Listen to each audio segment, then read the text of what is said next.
Hi. Hello. Okay. I think I got everything done. Yeah, alright. Good. Game audio? Game audio's working. Music's maybe a little loud. Oops. Wait, what did I just press? Okay, I just pressed continue. Okay. Oops, I started a bit fast. Hold up.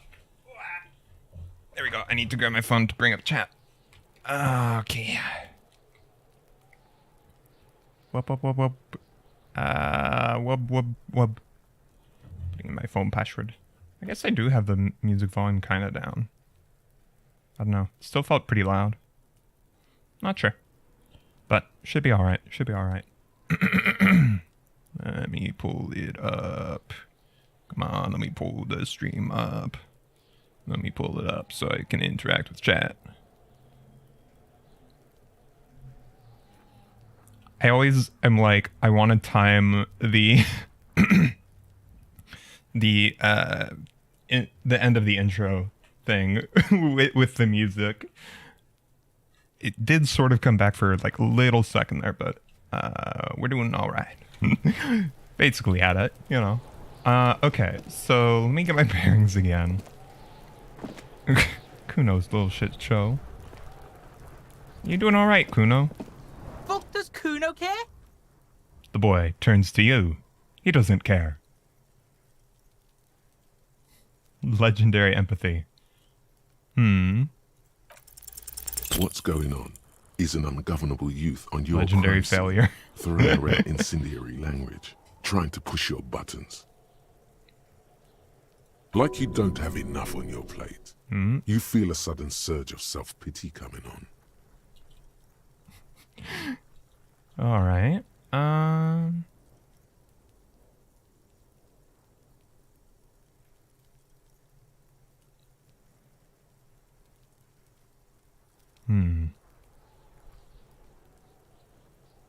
Can you turn the Kuno down? Trying to fuck at the Kuno! Trying to fuck at me! Trying to fuck! Kuno only gets higher! It's faster! Can't take the Kuno! Stay out of the reactor! I think you've got a promising future as a rapper. Kuno gonna fuck you up! I thought you left. Okay. Normal is not what we got here. You've got to work with what you have for now. All right. Well, probably not getting anything else out of the kid. Kuno doesn't fucking care! I know you don't, bud. But alright, so let's review. We have interviews to conduct. The Wild Pines representative. I believe that's the corporate representative of like the folks who are running the shots around here. The union are pissed at. Evrart Claire. Field autopsy. Perform a closer inspection of his body, arriving at cause of death. This will need a form to be filled in 3 parts. Ask about the tattoo's possible meaning. Got an end of day debrief with Kim coming up. The pissing competition to figure out. Some unruly union men gather in the mess hall of the Whirling in Rags. They're not here today, but most likely they'll eventually show up. Keep an eye out. What happened to the rest of the armor? I guess we can... Oh, yeah, we can ask Kuno. Who put the clothes in the trash? Track down badge and gun. Pay for the damages, which requires a lot of money we don't have. Made a call reporting the crime. Sing karaoke. Get a hold of a sad song on tape. Rich people are educated. Get a reality check. Get the boots off the victim. Sell them off. And figure out where the gun is. I guess we can try, Kuno. Fuck does Kuno care? I wanted to ask you something. Yeah? The kingdom of Kuno? The fuck do you want with it? How'd the dead guy's clothes get in there? In that trash container? Yeah, Kuno doesn't know shit about that.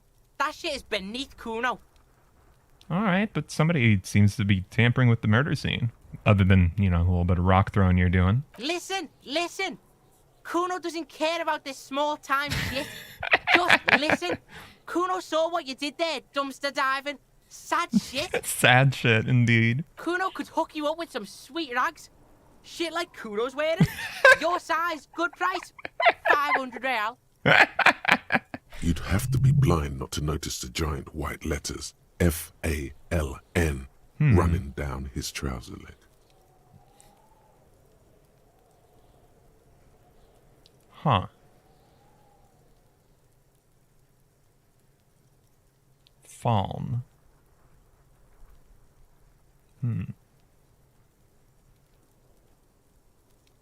What's so great about these pants, bud? Pig, these are found modulars. Liquid fit, performance crotch, urban survival shit. Made in Mirova by scientists. Pants scientists. Yeah, that's now you know they're legit. Believe it, you need this shit. He unzips his jacket to give you a quick peek at the plastic-wrapped pants. They are graphite black and look brand new. These could drastically improve your chances of survival in the urban wilderness. Thanks, Savoy. Coach Physical Instrument endorses these pants. They are tartan ready.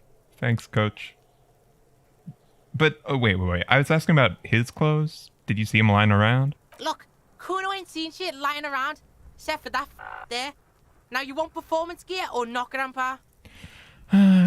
What an entrepreneur. Makes me so proud. The lieutenant remains silent, but his expression couldn't say, "I told you so," any louder.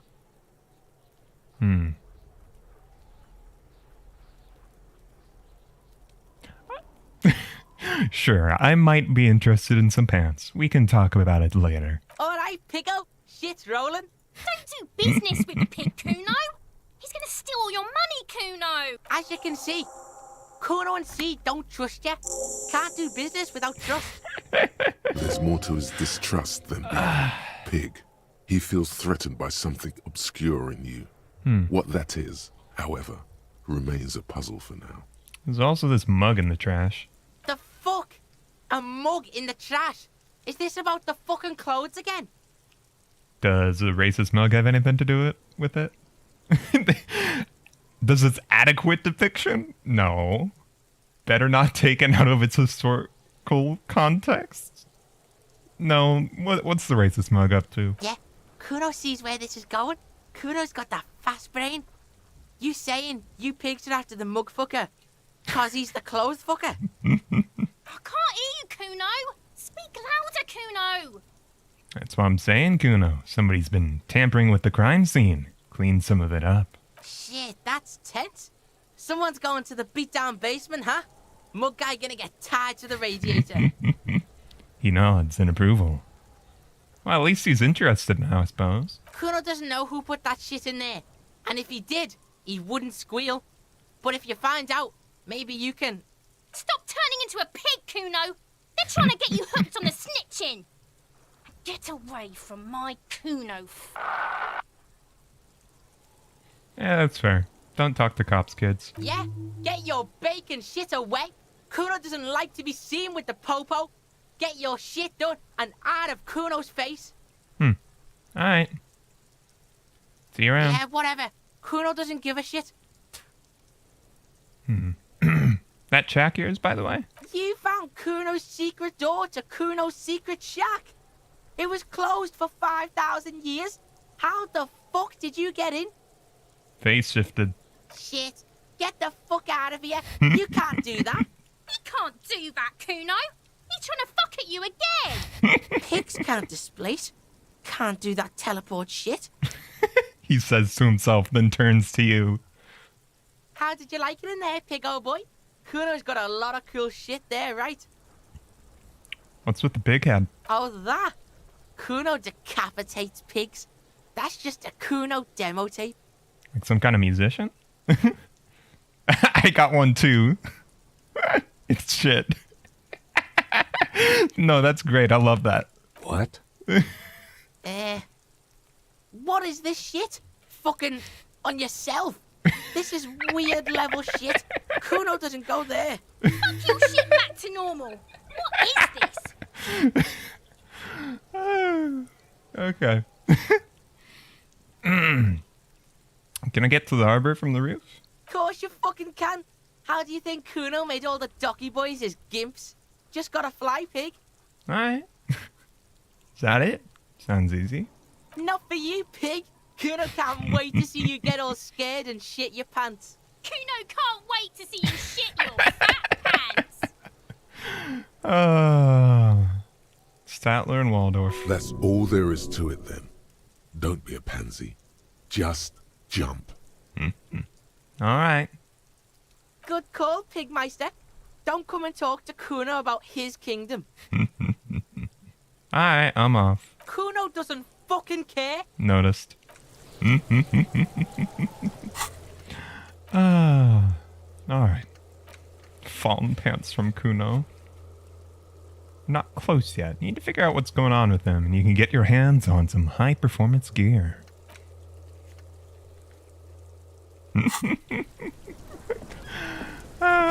Oh, right, yeah, we can check this.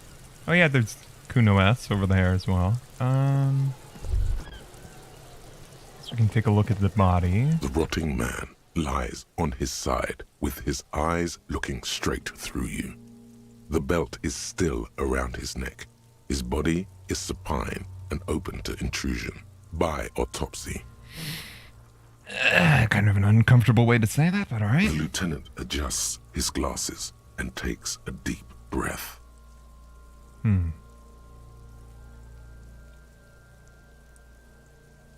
Tell me something, dead man. Shoot, Looney Rooney. Which was it that killed you then? Love or communism? Huh? You said love killed you, but when you fell down, you said it was communism. You're misquoting me, Rooney. I said communism killed me. Love did me in. Enough then. Come back later, Corpo. Amuse yourself with my frank manners and my memento mori features. If Alright. possible, also, see me in your dreams. Little drink. There we go. Staying hydrated. Kim, what exactly is a field autopsy gonna entail? Come on, officer. You know what a field autopsy is. You've done 100 of them. Yeah, let's get in there then, huh? There truly is a time for everything, even for yellow gardening gloves. However, they are lacking hygienically. I suggest you get in there in limited capacity. Okay. What do you mean, though? I mean when I need you to. Until then, I should handle physical contact, and you should take notes. Alright, just, fill this thing in? That's right. Alright, open the ledger. The dead man stares in silence as you crack open the ledger. The bright red paper is covered in boxes and lists, describing the condition of his skin and organs in 3 parts. Let me just double check. Field autopsy. Yeah. So is... Autopsy has to be finished. Okay. Above those, an 11 field info form needs filling out first. It begins with Number 1, assistant? That's you. Raphael Ambrosius Cousteau. the corpse is indifferent to your scribblings, just lies there. The next box says Coroner's case number. KK57-0803.0815. Next. Name? NA. Next.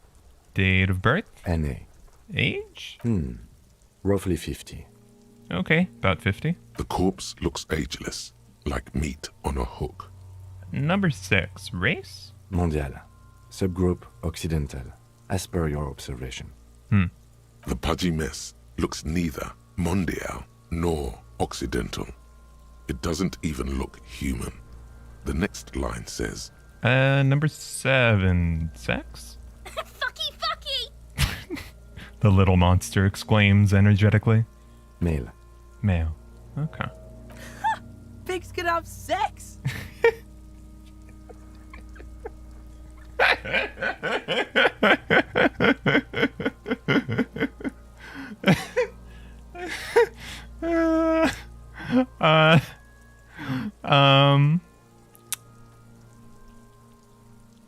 I mean, he's kind of fucked, so mostly correct.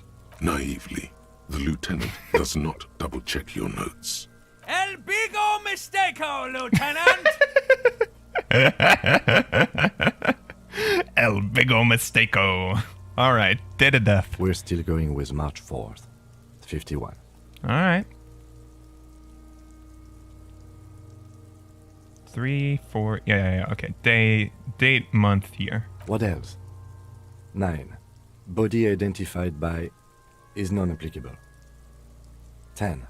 Case number is the same as the coroner's case. He hasn't noticed the fucky wucky.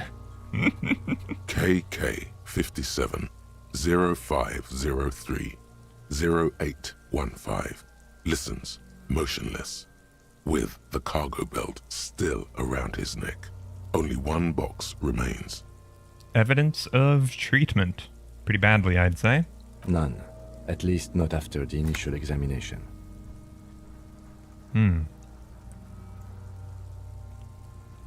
the footprints look like he was carried over?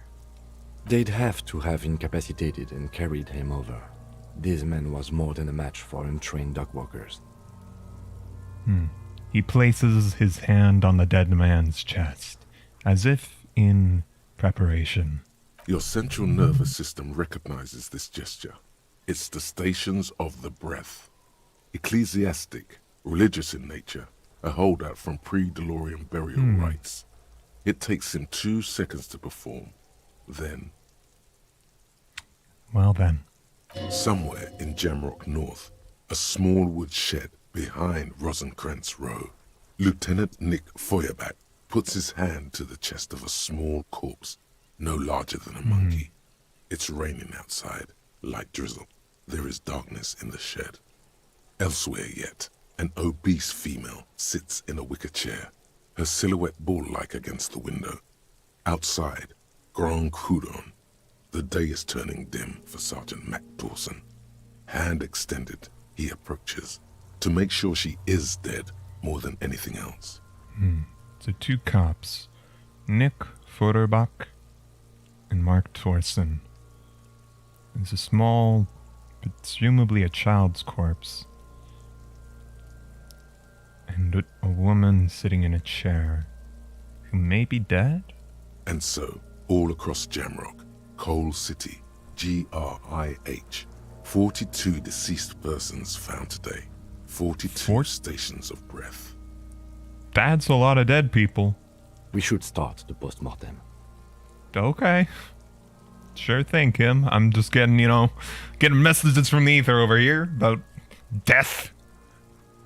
The corpse All cannot right. feel Kim's hand on his chest. It no longer meaningfully interacts with its surroundings. A thicket of boxes and lists on red copier paper tries to answer why. Number 1. External examination summary. Clothes. The deceased wears armored boots and white briefs. The make of the briefs is Babrodine, I think. Let's see. He turns the body onto its side to check the underwear label. See, it's happening. Babrodine, yes. Inexpensive. Size M. Color white. The disappointment is palpable. The red-haired thing was expecting something more lurid. Alright, write that down. The boots are ceramic. Vitreous enamel. They are fused to his skin from blood flowing downward post-mortem. Removal of the boots is left for processing. When am I gonna get him? Nah, we write it down. Tattoos.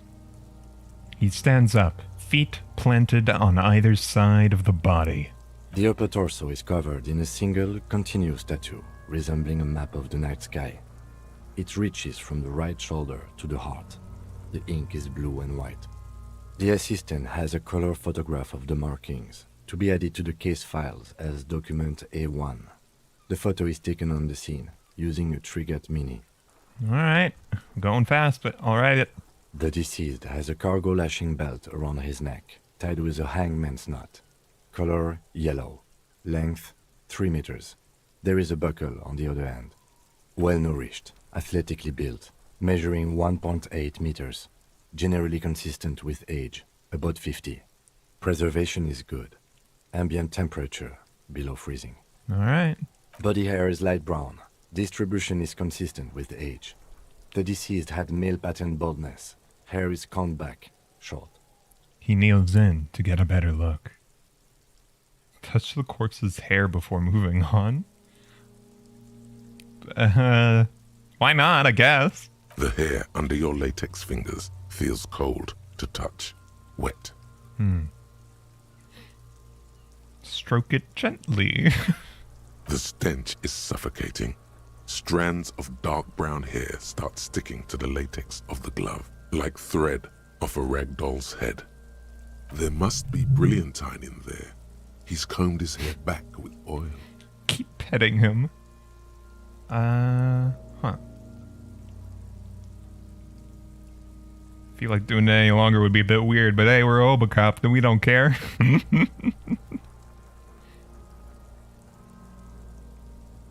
More hair sticks to the glove. Hair off the rain-soaked head of a dead man. There are bumps and dips on the skull below. An alien landscape. For a fraction of a second you feel something. An irregularity. But then it's gone. Too minute to register in your mind. There, dead man. You were someone's child. It's all over now.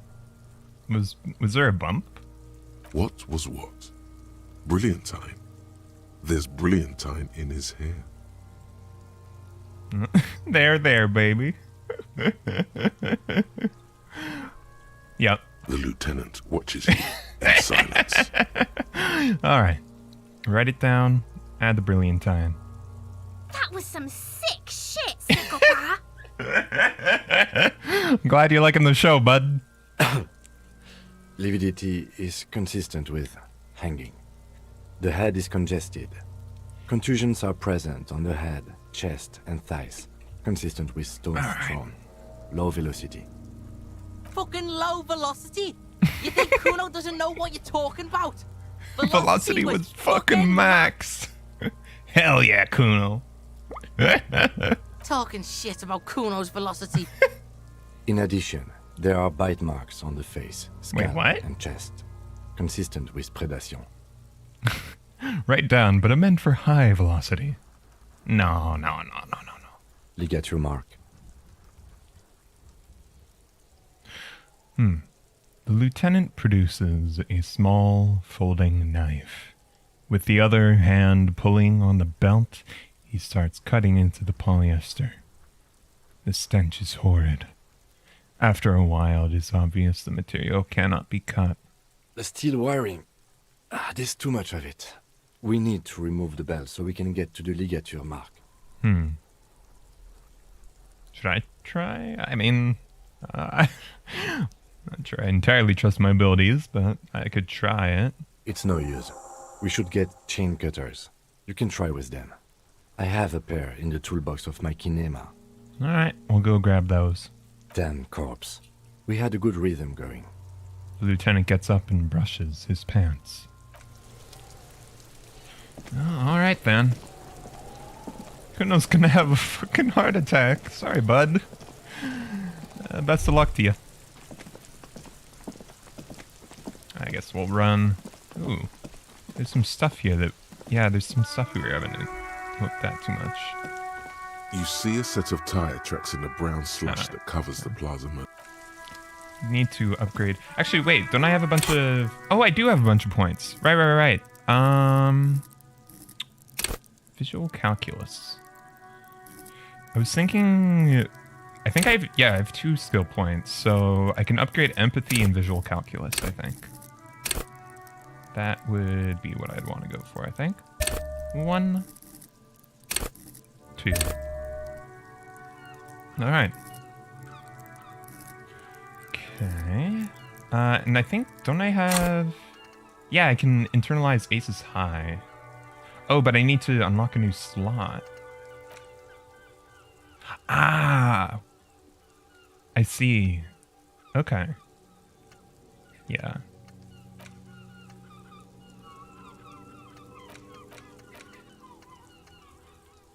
Yeah, so I need another trait point, or skill point for that. You All see right. a set of tire tracks in the Low brown chance. slush that covers the plaza mosaic.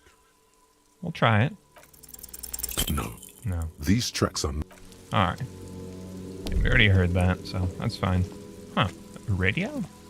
an old call box with a matrix of push buttons lists all the companies in the East Delta Commerce Center. Huh. Main Hall, Building A. Andrew Orlando Hare, SCA. Art to Myths Boxing for Young Athletes in Gym. 24-hour window. I don't know, it's getting a little bit of a rhyme going there. It's not continuing though. Emma's Fashion Atelier. I mean, that rhymes with those. Fabron's Taxi, the rest is burned off. Swiftstream SCA. Fortress Accident SCA. Revitual Ice City. Whirling and Rags. East Delta Pinball. Empty card. Empty card? This button looks new, but someone has removed the name card. Nothing happens when you try to ring it. Huh. This button looks new. It's probably not connected yet. Thanks, Kim.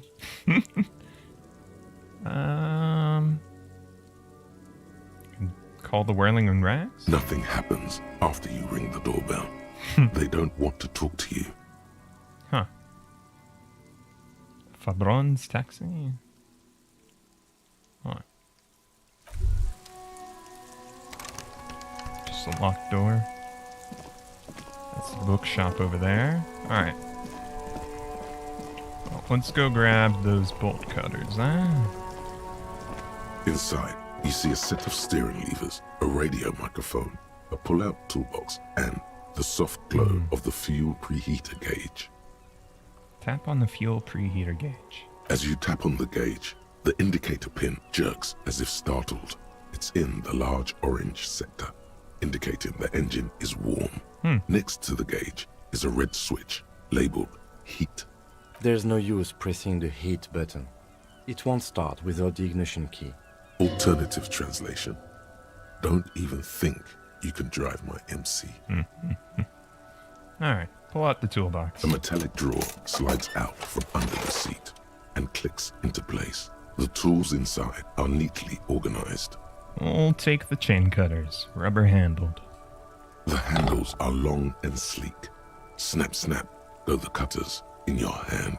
You Alright. can do good work with these. Cut chains, locks, and ropes, especially belts. I guess we might as well take the flashlight too, might come in handy. It's robust, weatherproof, and well made. Police issue, blue, lets you see things in the dark you would otherwise miss. The pull-out toolbox slides back into its nest. Preheater gauge casts a warm glow on the steering levers and the radio on its hook. Alright. So, field autopsy, we need chain cutters. I do have a bunch of stuff now, don't I? So we can hold that. Blue oblong pen. Right. Right. We borrowed Kim's pen. That's an interesting looking pen. It's got like a really long point on the end of it. Okay. Oh yeah, we can also interact with the racist mug. It's just a racist mug. What's there to read here? Not much. Look at all that content. Mostly racist though. Oh boy, here we go. What are you going to say about a broken, tossed-away mug that you dug out of the garbage? Okay, it is an example of prejudice. I'm gonna push this into the face of every merchant I find them and tell them this is your inane ideology, okay? It will be useful. By denouncing it, I can earn political capital to mask my badass hustling, i.e. fraud and embezzlement. Didn't belong into the... No. It's a racist mug, bud. You understand that, right? Fraud and embezzlement? Sure. That's funny. If you want to earn some change by guilting people, go for it. But if you want to earn real dough, finish the case and start getting paid again. Lovely. Instant photo of tattoos. An intricate web of blue Right. lines stretches across the torso of the hanged man, from the right shoulder to the solar plexus. Each time the lines intersect, a small white star is formed in their crossing. Hundreds of fading asterisks riddle his skin. Their concentration is highest around his heart. It still kind of looks like a map of the stars in the night sky, but something's not right. What is the meaning of this? For you to discover. You've gotten as far as you will without assistance. Alright then. Well, continuing onwards, eh? I guess I can ask the gardener about, like, maybe some of the stuff. It's raining again. Yeah, it is. It was clear just an hour ago. What's with the fuck the police business? Excuse me? She doesn't understand. She's uncomfortable. Maybe you should drop this line of questioning. Alright, never mind. She shifts in her seat awkwardly. Bye.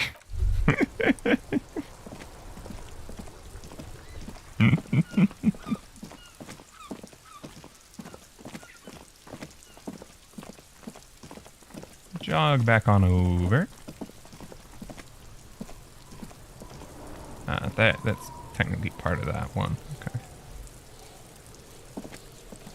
The rotting man lies on his side with his eyes looking straight through you.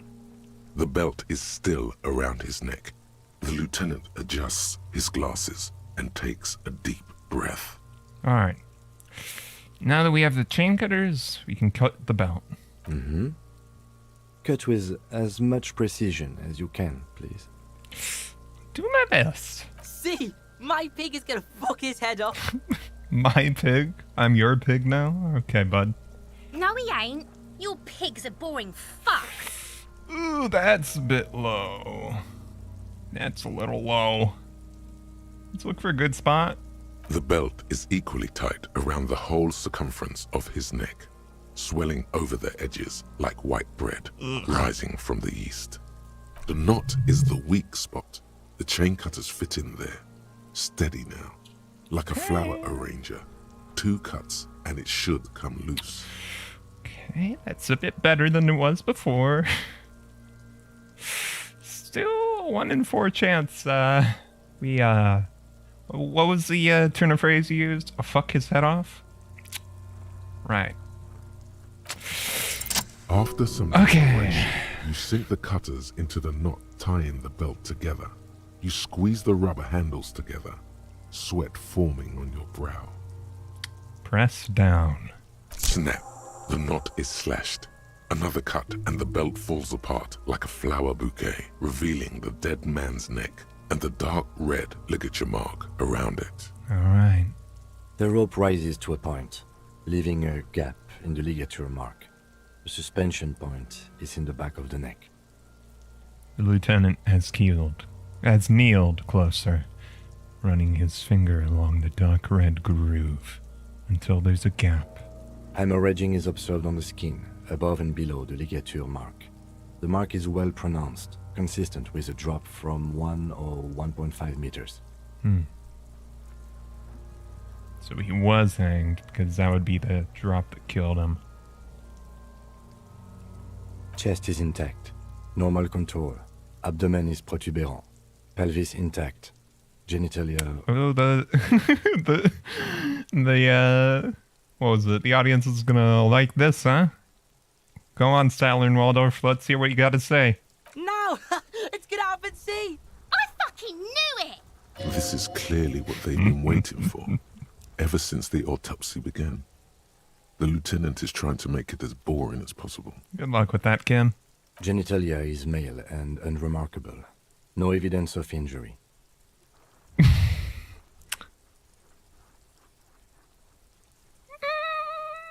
Ah, okay.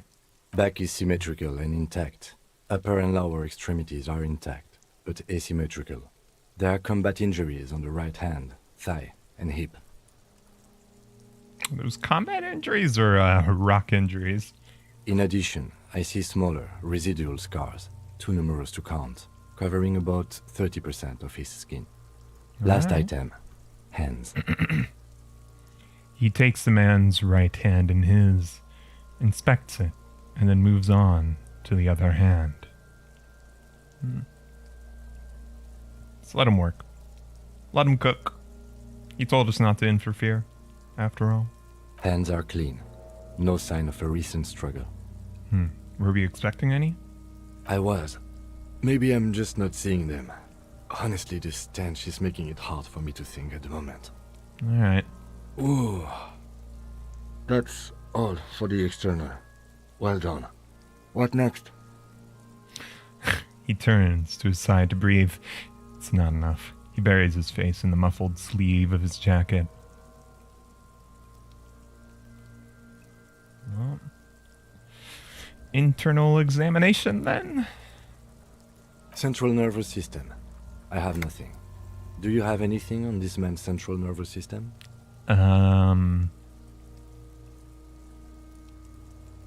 Not particularly. You don't even have a joke. Nope. Musculoskeletal. Purge fluid is coming from the mouth. Not injury related. Eyes and tongue protuberant. Hyoid bone. Let's see. Hyoid. That's, in the neck? With his eyes almost closed, the lieutenant puts his hand on the dead man's throat and begins to massage it, gently. A rotting smell erupts from the mouth. Purge fluid runs down his lips, black and viscous. You hear cracks as the lieutenant moves his sharp fingers inside the flesh, like the creaking of an old house at night. Well, there's some downsides to having a high perception, huh? Yeah, jack that fucker off!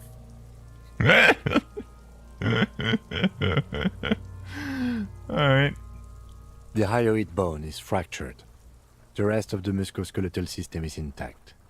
Unremarkable. Yeah. Jacked it pretty good, Kim. Respiratory system. Back hunched, as if in prayer, he begins to pry open the dead man's jaws. Kinda.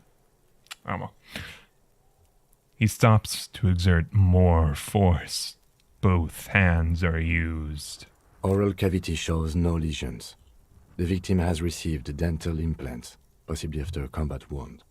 Mouth swollen. Hemorrhaging present in mucosa of the lips and mouth. Can we see anything in there? No scream, no sigh of relief rises from the darkness inside. It's humid there. Sickly sweet air, unlike anything living. You feel like you're about to throw up again, straight in that mouth of his. I get a feeling we might have an endurance check here. It's hard. Once more, you Okay. taste stomach acid in the back of your throat. A contraction. Your throat pumps a little something from your stomach and into your mouth. You're forced to swallow, just to keep looking. Inside, you see darkness. Just a mess of meat and darkness. There are ancient mysteries down there, Hobo. Ask me later. Okay, I guess we maybe unlocked some new dialogue. Hemorrhaging present in mucus. The lieutenant repeats impatiently. He lets go of the jaws. The mouth snaps shut before you. Hepatobiliary. NA. Huh? We don't have anything? Are you a hepatobiliary expert? I don't think so. Neither am I. Is that it? That's it. Alright. NA? Same for toxicology and serology. NA. Both? Unless you have untapped reservoirs of knowledge there. The completionist in me wonders if there's still something we could do. Like a toxicology screening. At this stage, I doubt processing will find anything, even if he was brimming with cocaine. But still, you should add a request. Okay. NA and add toxicology requested. Cardiovascular. The body exhibits heavy lividity. Blood has gathered in the hands, feet, and neck. Hypostasis is visually consistent with the hanging. Alright. Gastrointestinal. He breathes a sigh of approaching relief. This is the last field on the list. He looks around to the ground, the pool of feces there. Digested semi-solid food in stomach. Voila. He touches the corpse's bloated lower abdomen briefly. Keep the voila. It has a nice flair to it. What's next on the list? Description of injury summary. Let's see. We have bite marks, contusions on the head and chest, and a ligature mark encircling the neck. You'll need 3 fields. Leave a 4th one too. Be thorough if you want maximum results. Alright. Bite marks. Head, chest, and scalp bite mark injuries. Predation by birds has caused damage to the body. Odontologist does not need to be consulted. Alright. And your opinion, officer? Probably non-fatal. Just birds. Agreed. Next injury? Contusions? So, the scalp bleeds from a post-mortem head injury, a stone.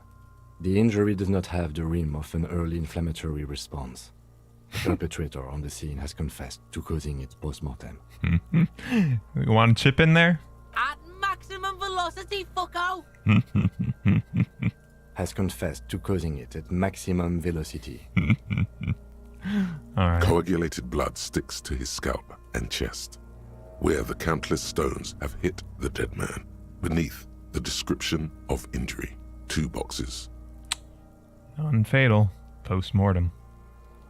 Right. Next? What is the 4th injury field for, by the way? Nothing. Just in case. Ligature mark? A dark red abraded ligature mark encircling the neck, with a gap on the nape measuring, let's say, 7 centimeters. The hyoid bone is fractured, the cervical column intact. I see hemorrhaging on the skin, above and below the ligature mark. Depth of the mark, 1 centimeter. No signs of clawing on the neck. Went out real quick, huh? Below the note, 2 customary boxes wait to be ticked. The man's head jerks to the side. The ring around his neck is visible. Think for a moment. There's time. Don't rush.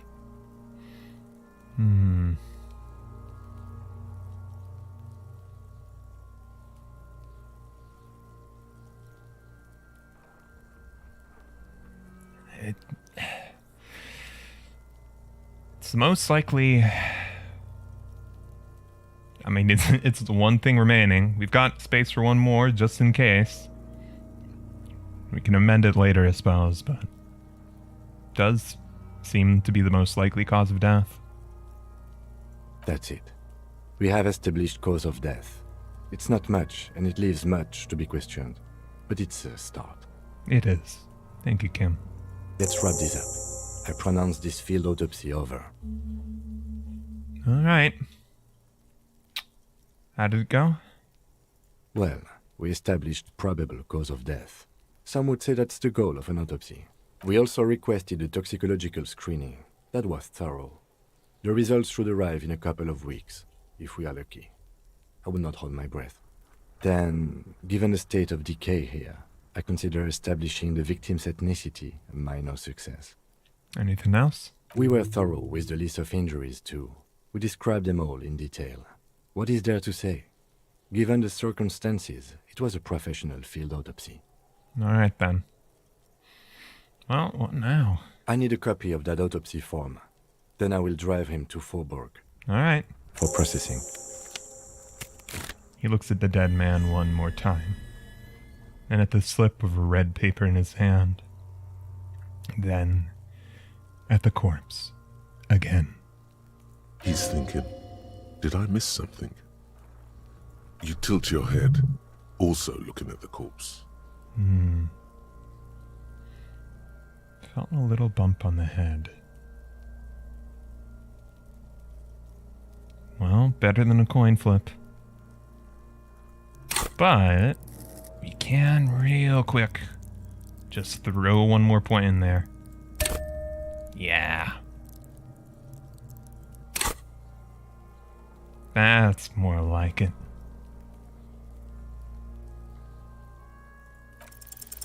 Your arm reaches out and your eyes close. All right. As if by their own volition. Oh, we definitely It's needed that dark all point, didn't we? You feel cold, Exact. dead flesh through the latex glove. It's right under the palm of your hand.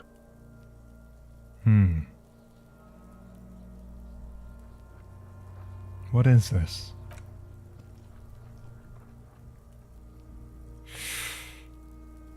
His face, his cheeks, his nose, his fat, swollen lips. Like a rubber spider, your gloved hand crawls on his features. Everything is silent, all around. Well, this is the least invasive option at the moment. You pick it between your fingers. The mess feels large, very porous somehow. Keep crawling, lest you break it. Crawl up his nostrils. They are swollen shut. You need to really push to get in. What about... You're not far. It'll come to you. Keep crawling. Thank you, interfacing. Mouth? That's... Why is that taking... Huh? The oral cavity Okay. is cold and moist. A ball-like tongue attaches itself to the base of the mouth, lolling around like a scallop. You're on the right track. Can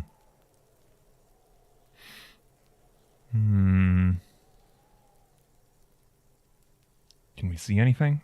A vision of black and dark red death, pried open by your hands and studded with teeth. Looks like he's laughing. Death fumes rising from his throat.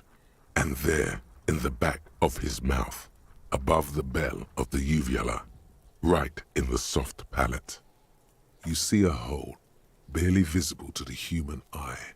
It is swollen shut, almost vanished. No larger than 0.4 centimeters in radius, the edges appear darkened. Huh. Gunshot wound? Fuck yeah. That's unnecessary in this situation. We proceed. A black trickle of liquid runs into his throat from the wound. Put your finger in. Your index fits right in there. A tight tunnel of flesh opens up. Tissue damage. Wide enough for 2 fingers. As you push both in, you reach through his mouth, right into his brainstem. The fuck is happening? Ah, shit, see? Brainstem? Yes, that's what this part is called. Good to know. Feel around a little bit. The basal ganglia feels clumpy. What entered here has torn apart his reptilian complex. Push deeper. Your yellow fingers slide into the remains of the limbic system. There is no resistance. It's gelatinous. The slug-like structures are damaged too. The tearing extends deep into both hemispheres. There's a cavity between the hemispheres. The lieutenant answers with the sound of his pen on paper. Fucking cavity, see? Kuno's voice is hushed. Quivering with awe. Push deeper. Your fingers are all the way in now, reaching toward the inside of his skull. The cavity goes further, but the entry wound isn't wide enough for the rest of your hand to follow.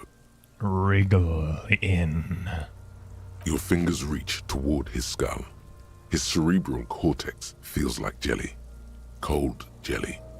Strange fluid streams down your wrist as you push deeper, until you feel it on the tip of your finger. Ice-cold serrated metal. Its edges cut right through the latex and into your finger. Feel a solid object right under the skull. Can you get to it? Cursory inspection don't hurt. There's a tiny crack, a protrusion in the cranium, right in the back of his head. Your finger must be pointing straight at it, from the inside. Ugh. The object that is in there stops just short of the skull, in the encephalus, knocking this tiny fracture into the cranium. Well, I'm glad I upgraded you too, visual. Thanks, Bout. Thank you for that. This is the irregularity you felt before, the one that was too tiny to register consciously. We have the makings of a very small exit wound here. The lieutenant leans closer. Forget about the fucking exit wound, Beano. The pig is wearing him like a fuck puppet.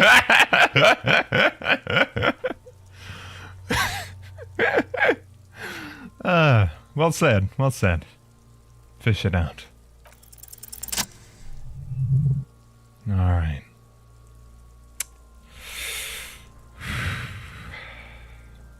You pick the object between your index and middle finger. It feels sharp, like metal. With your face twisting from pain and concentration, all you need to do is just... Let's not distract ourselves. Let's get this thing out of there. The inside of the head feels cold and smooth, like a glove. Sweat dripping down your brow. Careful not to lose the prize between your fingers. With a plop, your hand emerges from the mouth. The garden glove is covered in blood right up to the wrist. Between your fingers, a small flower, a blossom made of lead. Fucking beautiful. A bullet. The lieutenant puts a small bag marked evidence under it.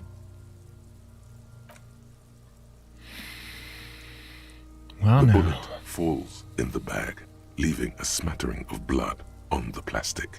He raises the bag under his eyes and says, A non-caliber. Rifled. Some kind of brittle alloy. Fractured on impact.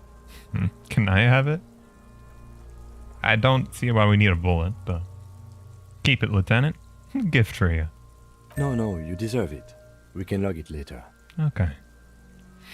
The lieutenant drops the bag in your hand. It feels light. We need to add an item to the injury list. Injury number 4. Oval entry wound with an abrasion color. Soft palate, back of mouth. High velocity. Temporary cavity in brain tissue. Small exit wound on the occiput. How does that sound? Sounds like heaven? Sounds about right. I guess just mention the bullet, but yeah. Opinion, fatal injury. Yeah. Sounds about right. And one last thing. We should amend injury number 3. Ligament mark. New opinion, non-fatal. Post-mortem. Treatment. he's proposing the bullet was the real cause of death, and the hanging an attempt to conceal this fact. Ligament mark, fractured hyoid bone, all treatment. Yes, and the belt around his neck, the hanging, even dragging him to the yard. All of it was done after this man was already dead. Yeah. Dead dabba-doo boop. Yeah, think so? I did not just come up with this. I've had my doubts since you showed me the tracks, officer. Why did they carry him over? Why not march him? There is no satisfactory explanation. Agreed. There have been other signs too. Small details. Everything is too neatly designed for us to assign probable cause here, as we did, full-heartedly. Well, no more. We almost fell for it, he thinks. Almost. Could the bullet hold more answers? Yes, we should take a closer look at it. I am certain it has more to tell us. This little thing could reveal much about the weapon that shot it. Who would do this? That's for us to find out. But this, it will make finding them just a little easier. I think I need to get myself washed. Oh, you really, really do. I am glad to hear you say that. Your room in the Whirling in Rags should come with a bathroom. Be sure to make use of it in the evening. I hope I can make use of it in the evening, I suppose. But I am living that hobo cop life, huh? Speaking of. Breakthrough imminent.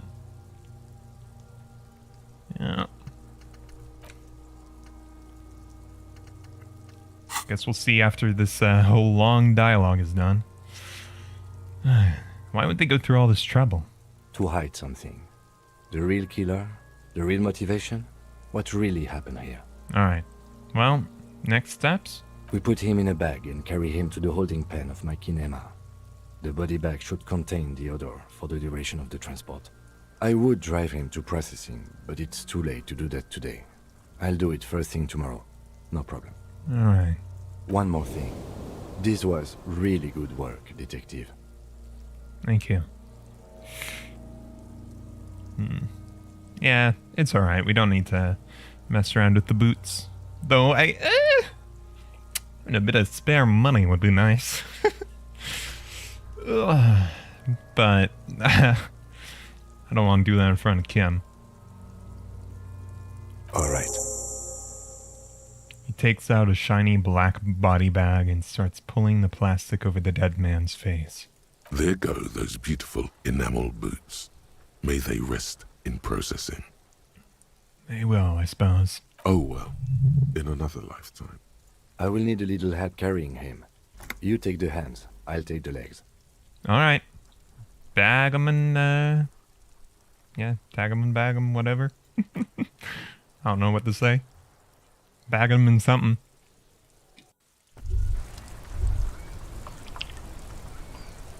What the fuck are you? It's that guy over there. But alright. Hobo cop. Alright. Technically, you wouldn't be a cop anymore, but a hobo. That would mean game over for the cop chapter of your adventures. But who knows where the hobo part takes you? To the bar? The old l'Assommoir? To the pier or the sewers? To Le Royaume, where for 300 years they interred the dead. You could plunder royalist crypts for long-forgotten triple malt bourbon, then fight the Aramakan beast that lurks the bottommost sepulchres. The secrets of the city are all yours at last. Hell yeah. Okay. Reveals extra special collector's edition Tare bottles on the map. Or Tear? Tear. I guess they were saying Tear before. More money from selling Tear. Learning cap for Shivers raised to 6. Lovely. Okay. I don't got another skill point because I did just put that one into perception, which came in clutch there. But, yeah. So Shivers is now with 6 max. Raise the hair on your neck. Tune in to the city. Well now. Huh, so we can get to a max of 11 for perception. Interesting. Wash off the death smell. Good place to visit once you can have some privacy. Meanwhile, our map has been updated with Kuno. Legendary empathy required. Fractured bullet. RCM 18823. The bullet is safely sealed away in a plastic bag bearing the RCM stamp. Kim has filled out the label on the bag with the item number, case number, Let me just and double date check. and location I guess the I should move bullet was myself over a found. bit. There, now you can see Kim and the lovely, lovely faces there. I think that's good spot. Alright. Beside his orderly handwriting, the bullet looks especially sad, like a tiny, shriveled head of cauliflower. What do I do with you, Bullet? What? I said, what do I do with you, Bullet? Well, if I was the bullet, which I'm not, I would say find the weapon that shot me. Sounds good. If we find who owns it, we will have likely found who used it, possibly to kill our victim. In conclusion, the more we know about this bullet of yours, the better. Inspect it closer. Come on, perception. Work with me here. The jacket of the bullet is made of a yellowish metal. It has blossomed out to reveal a dark grey core. The base of the bullet is close to 5 millimeters in diameter. Some sort of a 22, I guess? The core is lead. The brass jacket probably didn't cover the entire bullet. Otherwise, the softer metal wouldn't have expanded quite like that. Legendary success with perception. Thank you.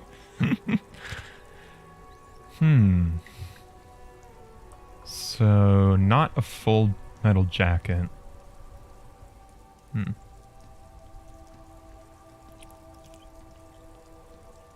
Let's get a look at it.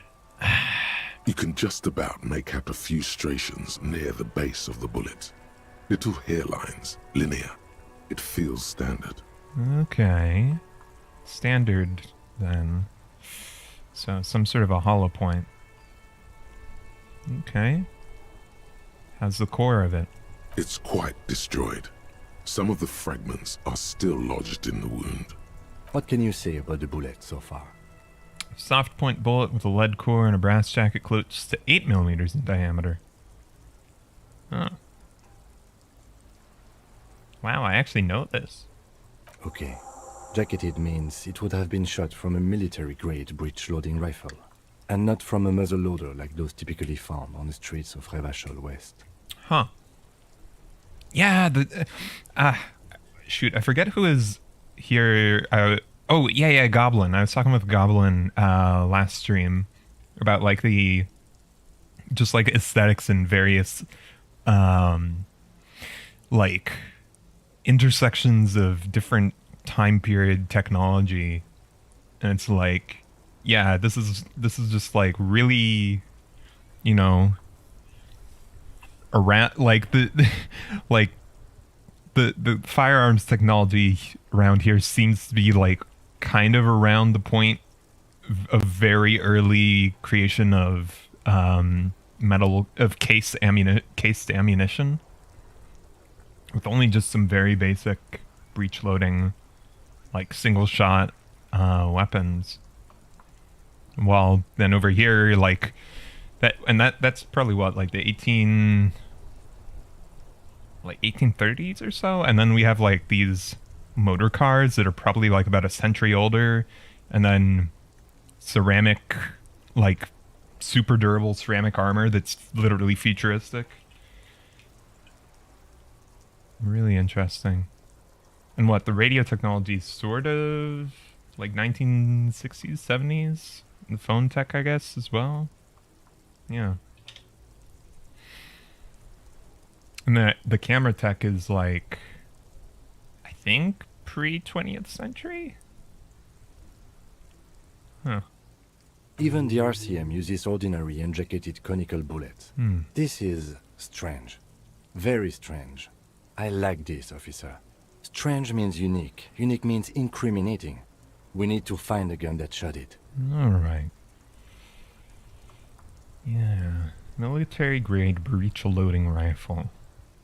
And the dead victim does appear to also be potentially military, maybe? Just based off the high-tech armor he's got, so...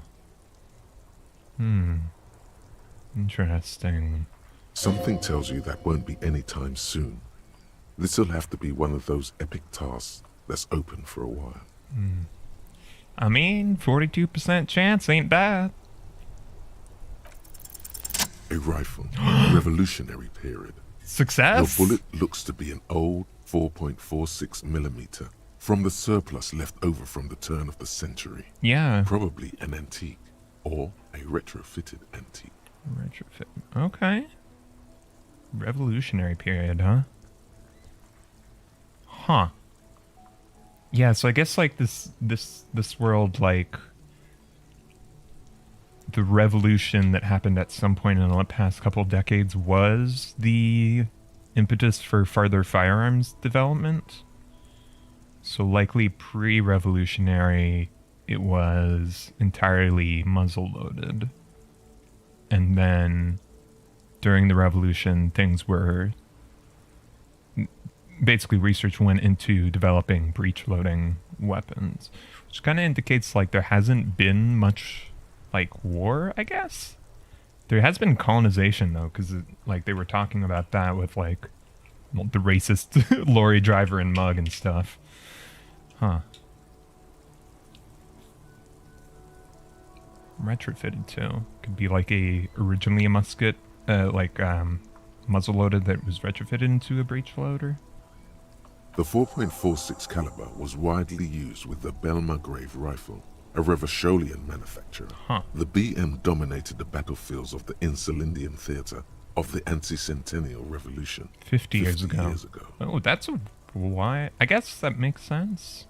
There just hasn't been a major war since then.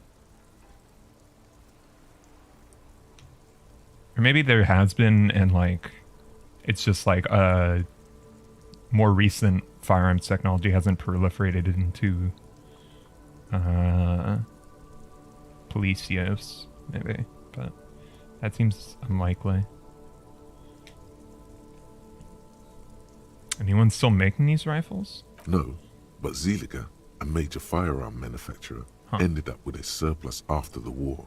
So there are still a lot of these old military rifles floating around, usually broken. Okay, The military quality surplus. was appalling. Who uses Belmargrave rifles these days? Antiques enthusiasts, guerrilla fighters in distant countries, a few lucky jamrock bangers. Okay, so this You're isn't looking recent for a tech. well-preserved antique, most likely. What are you thinking? Bullet? I think I know where this came from.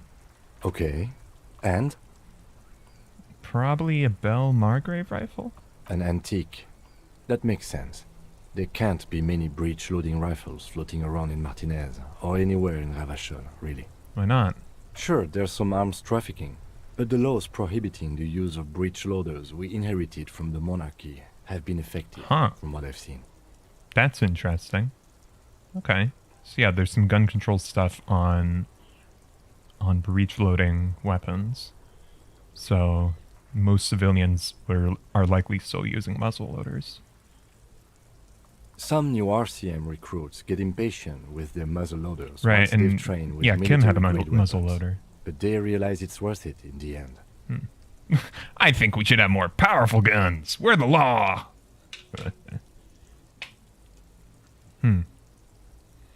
Makes you consider every shot. I suppose I do like it. I like Hunt Showdown. I like the slower firing guns, at least in it from a gameplay perspective. Imagine if everyone, cops, citizens, had access to firearms that could shoot multiple rounds without pausing to reload. After the first shot, the second, third, and so on come much easier. Yeah. But back to the investigation. So,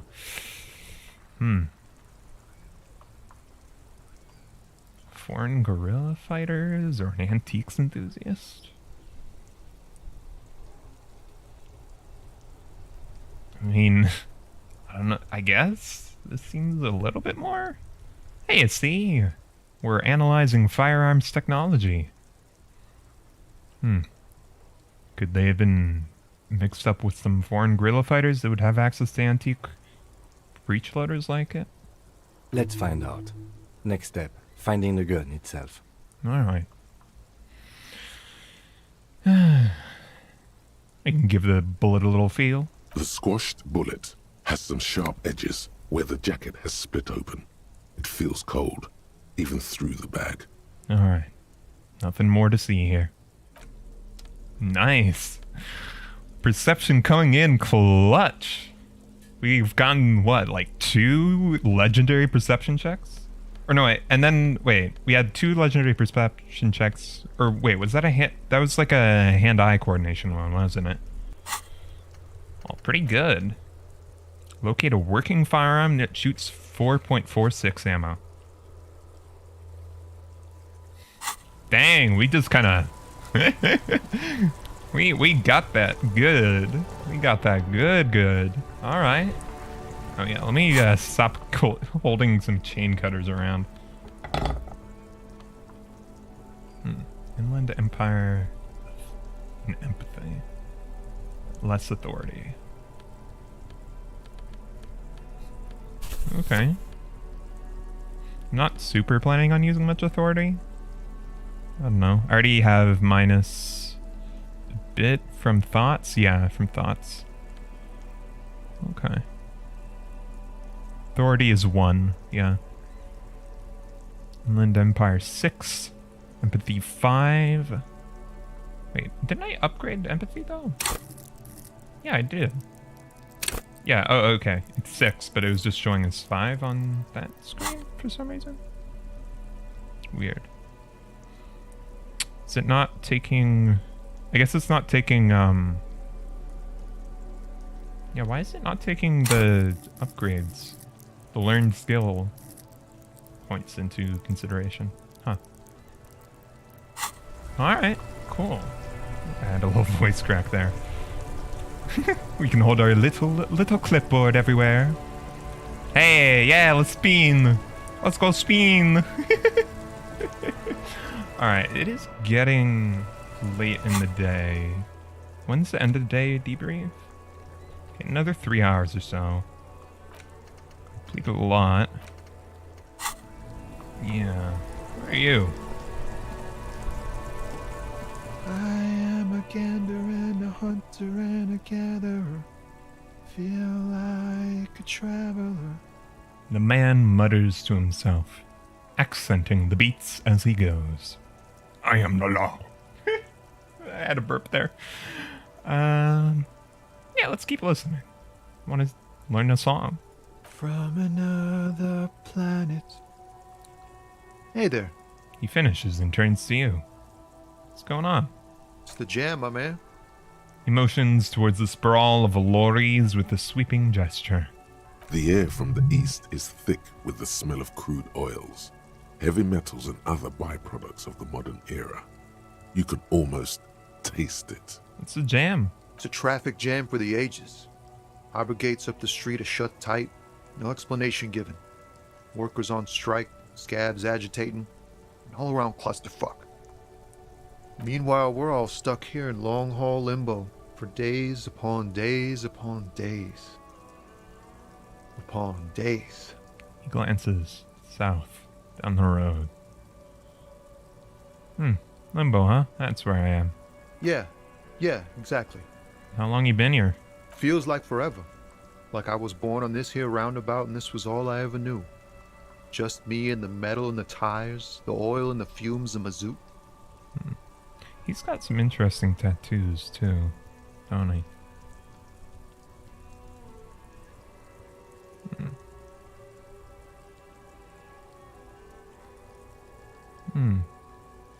Not entirely sure I understood all what you said there, but alright. Yeah, imagine. It's been a whole week already. He snickers. Behind the laugh, however, a touch of sorrow. So tell me, what do you need? What are you planning on hauling? Oh, high-grade narcotics, illegal firearms, stuff like that. Alright. Wicked. Ha! No, I'm joking, my man. Found runs a nice, clean business. This haul of cargo is mostly sporting goods. You know, tracksuits and that kind of thing. Oh, did Kuno rob you? Did Kuno steal a pair of pants out of your thing? I'm betting that's what happened. They usually get shipped to Grad in the Occident. Though we've been making headway in the Il-Moran market lately. One of those found tracksuits, huh? Could I get one of those? We're pals and all, but I can't just freely hand out the merchandise. The bosses won't be happy. That makes sense. What's your machine behind you? This rockin' beauty. Sure is. Like a rash you can't get rid of. You interested in heavy-duty cargo machinery? Lorries are pretty neat, I guess. Neat. For carrying large quantities of cargo a long distance. These found tracksuits need to find their way to the kids way out in Wamrau and Loran Bird somehow. There it is again. a little touch of sadness beneath his cool. He thinks he's spent too long in this lorry. Right. Another question. The man taps his fingers rhythmically against his arm. What do you see in his eyes? In his eyes, an unfamiliar longing. Flecks of brown and gold. Familiar how? It's hard to say. His gaze wanders southwest, down the street that goes beyond the horizon. What's to the southwest? Excuse me? He emerges from the reverie.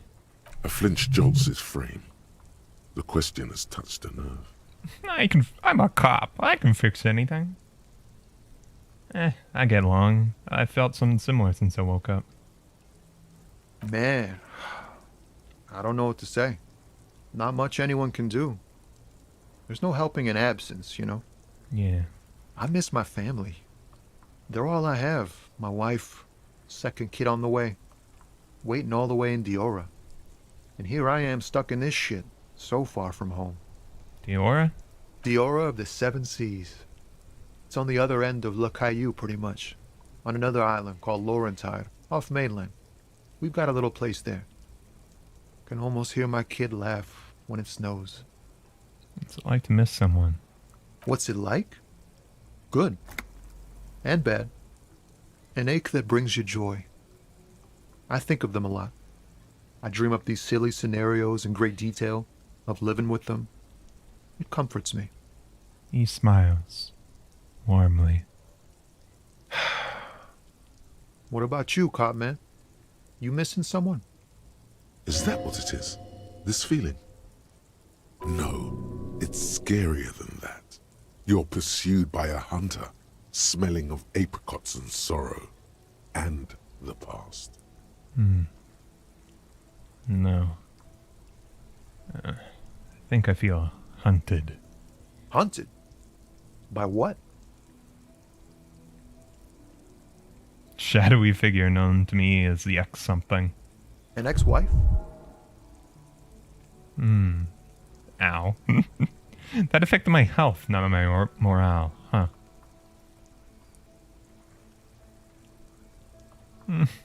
It's a sinister presence that hunts me across all planes of existence. I don't know. I don't think it's an ex-wife. Still, a shadowy figure. That sounds pretty bad. I hope that doesn't happen to my marriage. What is marriage, by the way? Man, who even knows? It's like a legal contract, but also a bond between spirits. Everyone is different. That's all I can say. I'm not sure my thing's got to do with marriage. Sure, man, if you say so. But look, man, thanks for this. It's good to talk to someone. I know it wasn't easy to ask, so I hope you find your way through your own troubles. Gives you a smile. Alright. Well, see you around, Tommy. Might come back later, ask you some more questions, but that seems like a pretty good place to say farewell for now. Don't be a stranger. He gives a salute with 2 fingers. Alright. Perception is... Loving that perception. But...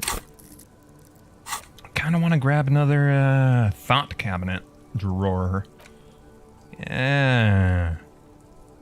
Yeah, get ourselves that ISAo going. Bing. Empathy towards Kim Kitsuragi. Should have it ready and researched by the end of the day. Get that internalized. Huh. Okay, yeah, we have to unlock each one, looks like. Guess we're gonna get plenty of skill points. Which is good. So there's lots of things to spend them on, ain't there? Also, I think I maybe have a bit of a bug going on again. I'm not sure if the game's supposed to be like off to the side so much. Let's give that a quick save. Load that again. Maybe we just load it directly, but maybe I have to go back to the menu. Hopefully this will work. Yeah, there we go. That done it. Alright. Right then. What's next on the agenda? We'll have an end of the day debrief with Kim in about 2.5 hours. Or no, 3.5 hours. Pay for the damages. But, yeah. There's a good bathtub in the room in the Whirling Rags. Once I have some privacy, I can visit there. We should do that first. Don't want to go around stinking like a corpse all day.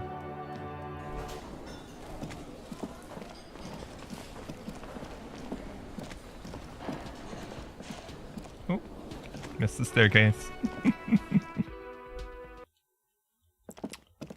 Alright. Oh, Kim?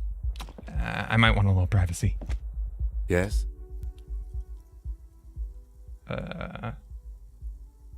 Excuse me? You have a distinct... A moment passed. Never mind. Alright. I'm just gonna get a little, shower here, if you don't mind. Oh. A mirror hangs on the bathroom wall. In it, your face, adorned with the expression. Interfacing. Tool not in hand. Ah, yeah, we can fix that real quick.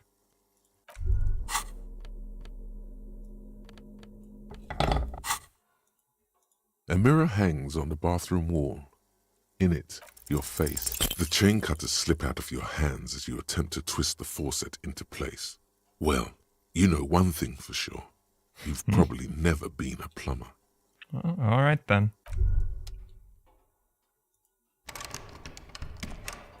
Can interact with this whole The thing. bed is cold and not particularly inviting, but it's yours. Ah, The right. sheets look awful. No time to rest yet.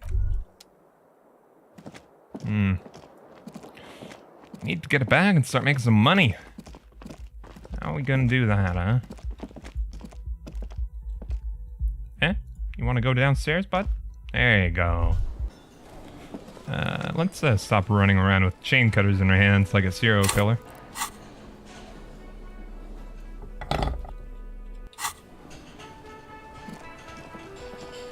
Hey man, who are you? Oh, right. You don't got much to say, do you?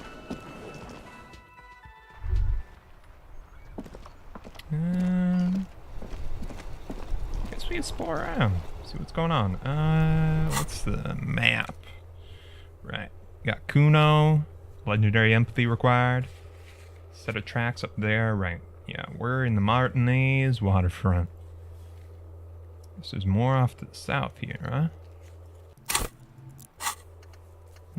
Pay for damages, track down the badge. Victim tattoos. Oh, you know, about the trash. Wasn't there somebody back in the kitchen? Somebody back in the kitchen over here. Can we ask them about it? Yeah, you. Who are you? A thin man is smoking below an exhaust hood, occasionally sipping from his mug. This must be the Whirling's cook. Gracie Quebec. As you step in, he nods toward the table and says something in a completely foreign language.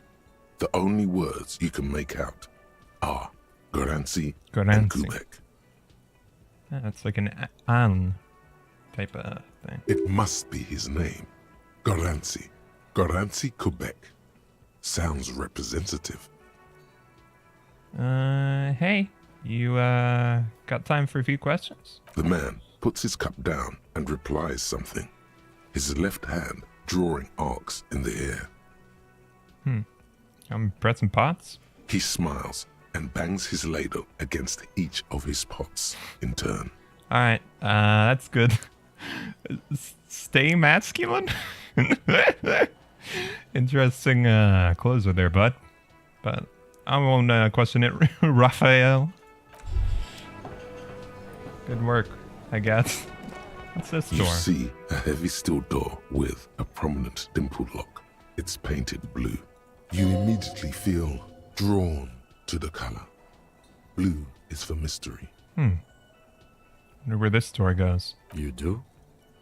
It's a door in the back of the kitchen. Why do you care where it leads? The winch. Outside. In the backyard. Remember? No? Your fingers do. There was a winch outside on the roof, like a small elevator. Well, if there was a winch, I suppose we could look into it. As a side investigation. Yeah, a mini side investigation. Gart is the person to ask about this. The cafeteria manager. All right.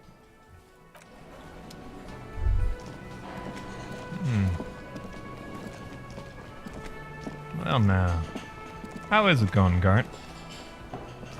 Can I help you?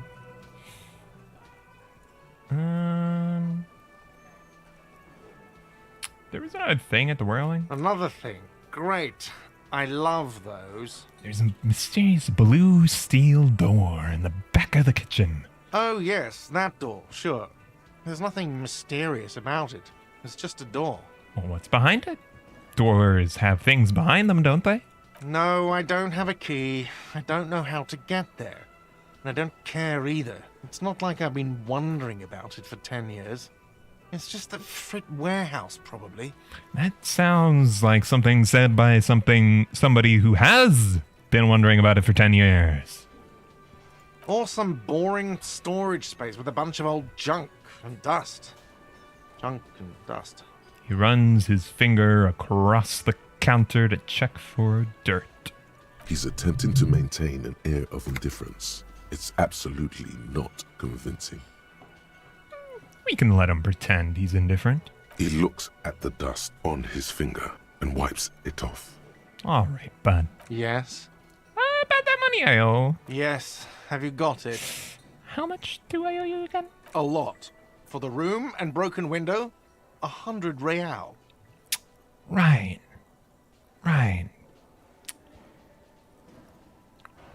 And I assume this little dot here next to the one. Does this mean I have 125 real? Or... okay. Like what? I was rarely enjoying talking about the money you owe me. Is it possible to sing karaoke here? Absolutely out of the question. You wait and see, cafeteria manager. Absolutely in the question. First we find a sad banger. Then we sing this place to shit. Hell yeah, Inland. Let's get it. Alright, what up? Whirling secret passages. There are strange doors in the whirling. No one knows where they lead. Find a way in and see what's hidden there in the hostel cafeteria's forgotten corners. Alright. Interesting. Oh, there's money over there.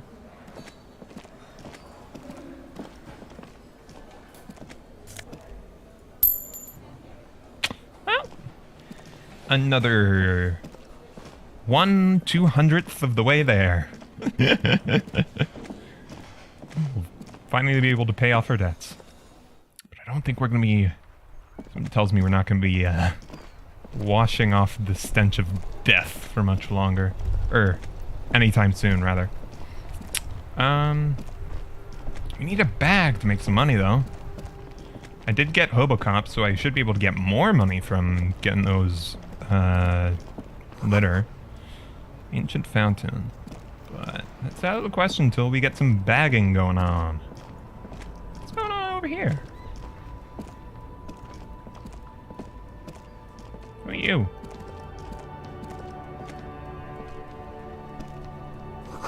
Plastic wrapped macaroni stamped with humanitarian aid. Speakers from the people of Samara. Humanitarian aid tuna fish, not for resale. Who's you? You see a Samaran street vendor surrounded by a motley assemblage of goods.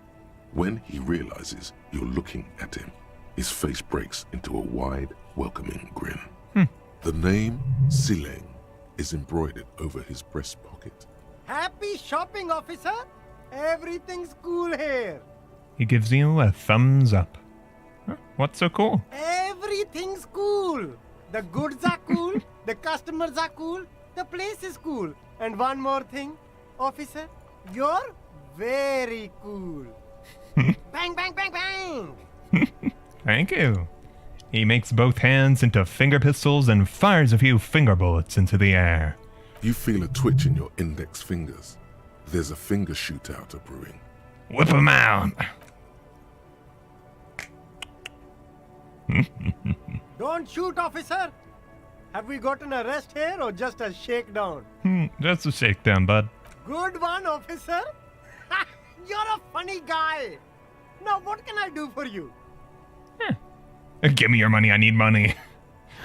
Guess we can ask about some questions. Then fire away, officer. Finger pistols 9mm. Snapping doesn't help with being stealthy, huh? You were promised a gun. That much is certain. This is why you became a cop. Yet here you are, loitering around with idle hand like some sorry-ass loser from the street. Suddenly, you're supposed to be solving cases by, talking to people? How are they going to believe that you can protect yourself and them from savages without a firearm? This ain't right. You need to think around this problem. I need to snap your fingers at people as you do. Alright. Oh. Oops. I didn't... Okay, I don't lose any progress. I can continue. I guess I can switch off this over to the finger pistols if I want? I don't know what either of them will do, but... yeah. Passing out on the blue tiles of the hostel room from the floor. Lily of the Valley. I kind of like finger pistols a bit more, I guess. How long does that take to research? Just 1 hour.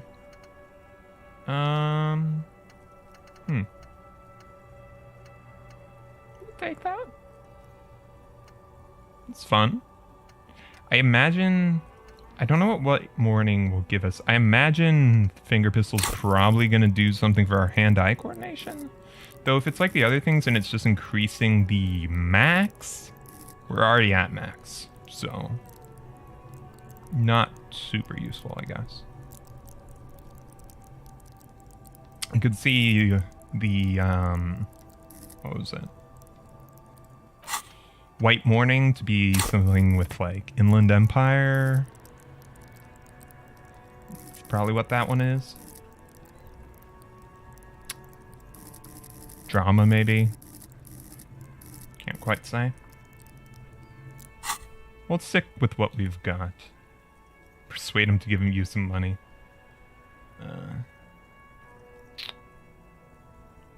These food packages have humanitarian aid written on them. How come? You mean these delicious pre-packaged shelf-stable meal kits?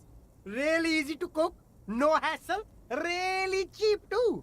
Buy some, try them out. Thought it said not for ISAo. No problem here, officer. I get all this from one of my suppliers, an extremely reputable guy. Who's your supplier anyway? Oh, he's a good guy. I think you'd get along. I'll let you know the next time he's around. No problem, man. Interesting. The lieutenant whips out his blue notebook and makes a note. We'll need more if we're going to pin this one down, he thinks. Good questions, though. Sharp eyes, officer. What kind of stuff you sell, though? Only the coolest goods in Revachol. I've got sneakers, speakers, extremely comfy pants too. Try them on right here. No shame, only freedom. Where'd you get the comfy pants? Look good. I'm an entrepreneur, officer. I've got sources, buyers, suppliers, distributors, manufacturers, wholesalers, all extremely cool and above board. Thank you for clarifying. I think Kuno could learn some entrepreneurial tips from you.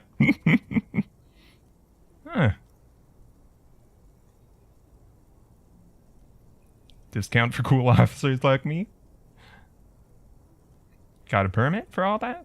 Good joke, officer. Here we don't have permits. Just economic freedom. Take a look around. He takes a deep breath. Yep, no cops around in this city, after all. You glance around the decrepit buildings, the miserable weather, the sidewalks strewn with sunflower seeds and a dust-choked air. It's beautiful. Beautiful freedom. All right, less work for me. That's right. Revachol is the best place for an independent self-employer like myself. That's why it's so cool with all the models coming here and cool celebrities. He shines his bright toothpaste dad smile. Well then, let me ask about other things. Anything for you. Where are you from, bud? Me? It's a boring story, officer. Who cares about the past? I'm all business now. All Revachol. Huh. You're not a local then? Very sharp, officer. I'm Serais, from the Sigai province of the Serais Empire. The apricot suzerainty, you know? A lot of apricots there? The apricot suzerainty is what the Sigai archipelago is commonly known as in Revachol.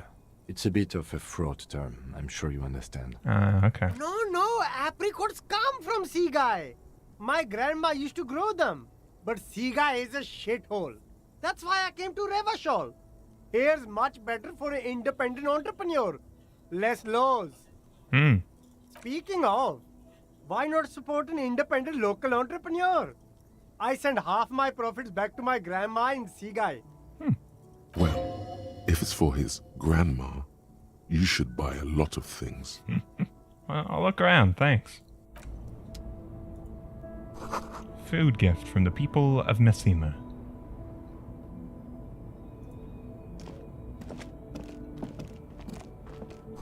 Helpline to the company that controls the drawbridge. There's a pile of cheap sunglasses in a small box, a variety of shapes and colors. Very distinctly not a food gift, huh? You like sunglasses, officer? I've got the latest styles right here. The vendor takes a pair of sunglasses and sticks them under your nose. Try them on. Abort. These are hideous. What's more, they don't even fit your face. You can feel them pinching your nose and chafing against your brow. Damn, officer! You look like a mega secret spy. Very secret. They're practically made for you. I'll let you have them for 2 real and 50 cents. It's going to be very difficult for anyone to take you seriously with these things on your face. No, you are definitely not buying those. Alright, too sensible, I suppose. Are you sure? But they look so good on you. You should think this through, officer. Guess we can see if there's anything else in the box. These are all boring. Boring third-rate ho-hum sunglasses made of cheap Serais plastic. The kind of plastic that melts in the sun. Yeah, that's another thing. Like they've got like early 19th century, the 1800s firearms technology, futuristic armor technology, 1960s like radio and phone tech, late 19th century. Or wait, did I say 19th? 1960s. So mid 20th century phone tech, late 19th century camera tech, and then they also have plastic manufacturing or plastic production. So, These are all first-rate sunglasses. Premium design, superb material, very cool, UV resistant. These will definitely keep your eyes safe and cool while doing your dangerous police work. Conceptualization. Formidable 13. Try again. Maybe you could find some interesting sunglasses in the box. No luck. All you find is this lime-colored cellophane visor, produced by a bargain sportswear brand called Amphibian, apparently. There's a malformed green frog on its bent cap. Alright. Oh, that visor is perfect for you, officer. It'll definitely keep the sun out of your eyes while you're shooting criminals. Bang, bang! And all for a mere 6 real. Hey, at least it might actually offer some protection against the sun. Not like those cheap plastic shades. Should we expect to get shot at, Kim? I hope not. He says, looking up from his browsing. You don't like it? Sure, Square Joe. No problem. Let's get you some real shades. Alright. See you around. What else is around here? There are clothes inside. Cheap second-hand clothes, smelling of strangers' body odors. Don't be shy. These are premium class clothes. Good quality fabrics, best retro design. Save the economy with your style, officer. You find your hands deep in tattered and faded garments made from weird polyester blends that make your body itch and sweat in all the wrong places. Can't have that. The box smells like cat piss or like an old person with no money. Economical, but also trendy. Look first-hand, buy second-hand. Keep the economy moving. Find something worth salvaging from that pile of rags. Something cold grazes your hand. Synthetic and sleek. A windbreaker. Surf, it says, but also wind, summer, 100% waterproof, and sport. All in different typefaces. Good choice, officer. Mega sporty. And it's only $4.50 for you, sir. Alright. I am a little thin on the money, though. Appreciate the offer, though. You see two lowly, defeated speakers, thralls, slaves basically, Fallen speakers. perched atop them like conquerors surveying the land. A Oh, pair of fallen found, sneakers on a durable wear pedestal of sneakers, speakers. Ultra series. I can see you've a taste for luxury, officer. Can't keep your eyes off those sneakers? A pair of found ultras. The design is impossibly sleek and simple. A futuristic silhouette with a sleek monochrome colorway, a jet black upper, and a silver-lined midsole. Those sneakers, mister. Those sneakers are the latest found sneakers. Super air, super fine, super cool. Only 50 real. Reaction speed and hand-eye coordination. What about the speakers? These once respectable speakers have been conquered, reduced to a mere prop by the indomitable found ultras atop them. A small heat emboss on the veneer reads, "Solidarity aid from the People's Republic of Samara." The speakers themselves don't seem to display any magical qualities. No, don't look at the speakers, officer. Look at the sneakers. The sneakers are the stars here. Well, I already looked at the sneakers. Then look at them again. These are the premium lifestyle sneakers, officer. The best on the market. Best on the market, if I could afford them. I'll see you around. What was your name? CI? Everything's See still Lang. cool here, officer. Alright. Poor underprivileged grandma. Alright, leave you to it. Let's find a bag. Oh, manhole cover? Hot air rises up from the sewer. Sour, acidic, and strangely comforting.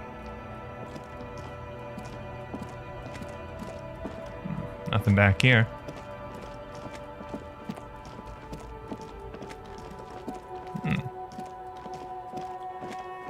More garbage?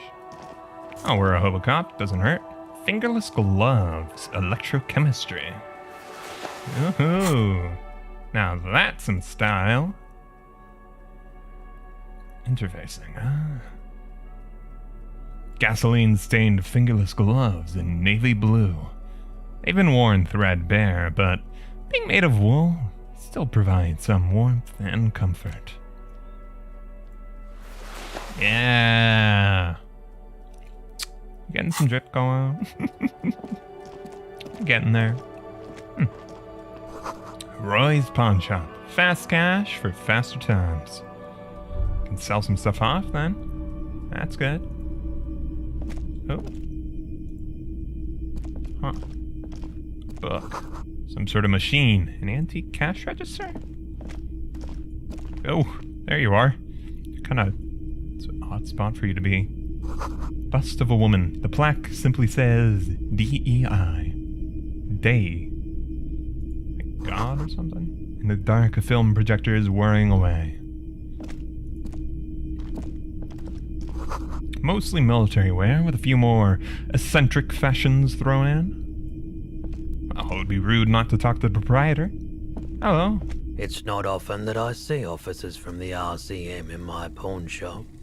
The man at the counter turns to you slowly. What can I do for you? He asks. His courtesy is not insincere, but he prefers being alone with his projector, just watching the movement of light across the walls of the shop. Interesting setup you got here. Sorry, I feel like I might be interrupting you then. Oh no, not at all. I guess I haven't had many customers lately. RCM or otherwise. Also, you seem to have one hell of a... I'm having amnesia now too. What, huh? What do you call that? Eh? Mullet, that's the one. Who are your customers usually? All kinds of people come through here. Locals, travelers, people looking for a deal, people looking for a keepsake, people who are terminally bored. As you can see, I have a wide selection of goods for everyone to choose from.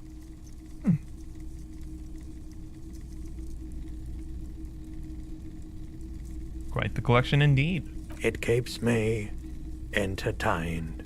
His attention is drawn once more to the play of light and shadow on the walls behind you. He's well composed, but underneath it you sense psychedelic processes bubbling. Some kind of drug, maybe. Entertained. He might be high. If he is, on what? Is Roy high? And if yes, what is he on? Feeling warm and enthralled by the movement of light, while the mind continues to race forward.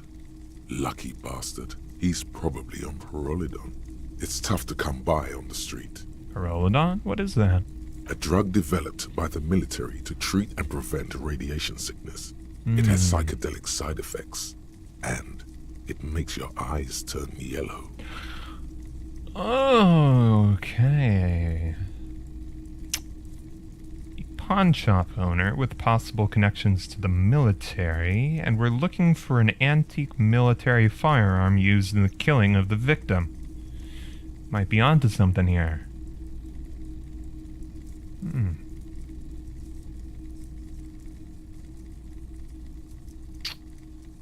Where does a man get Parolidon these days? How would I know? He takes a step back, studying you. There's a note of indignation in his voice. Interesting. Those triangle patches on his vest, you have a feeling they mean something, like they're similar to the halogen rectangle on your jacket. Say, what's with the triangles you got? I was with the Emergency Relief Brigade. You know, after the People's Pile disaster. He coughs, as if to mark his words. Had to take Parolidon for radiation sickness.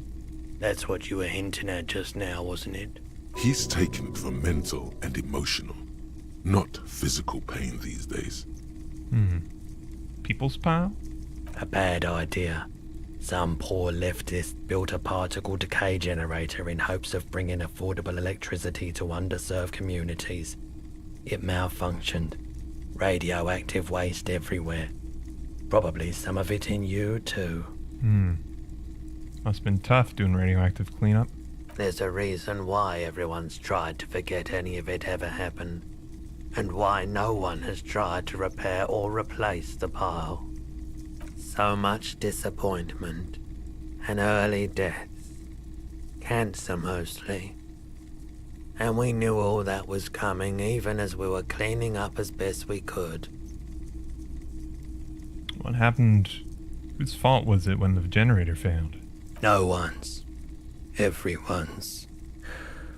He sighs and shakes his head. So much bitterness. A bunch of poor people built themselves a primitive nuclear reactor, hoping for the best. What do you think is going to happen? How'd you end up running a pawn shop after that? The cleanup happened 15 years ago. I was young then.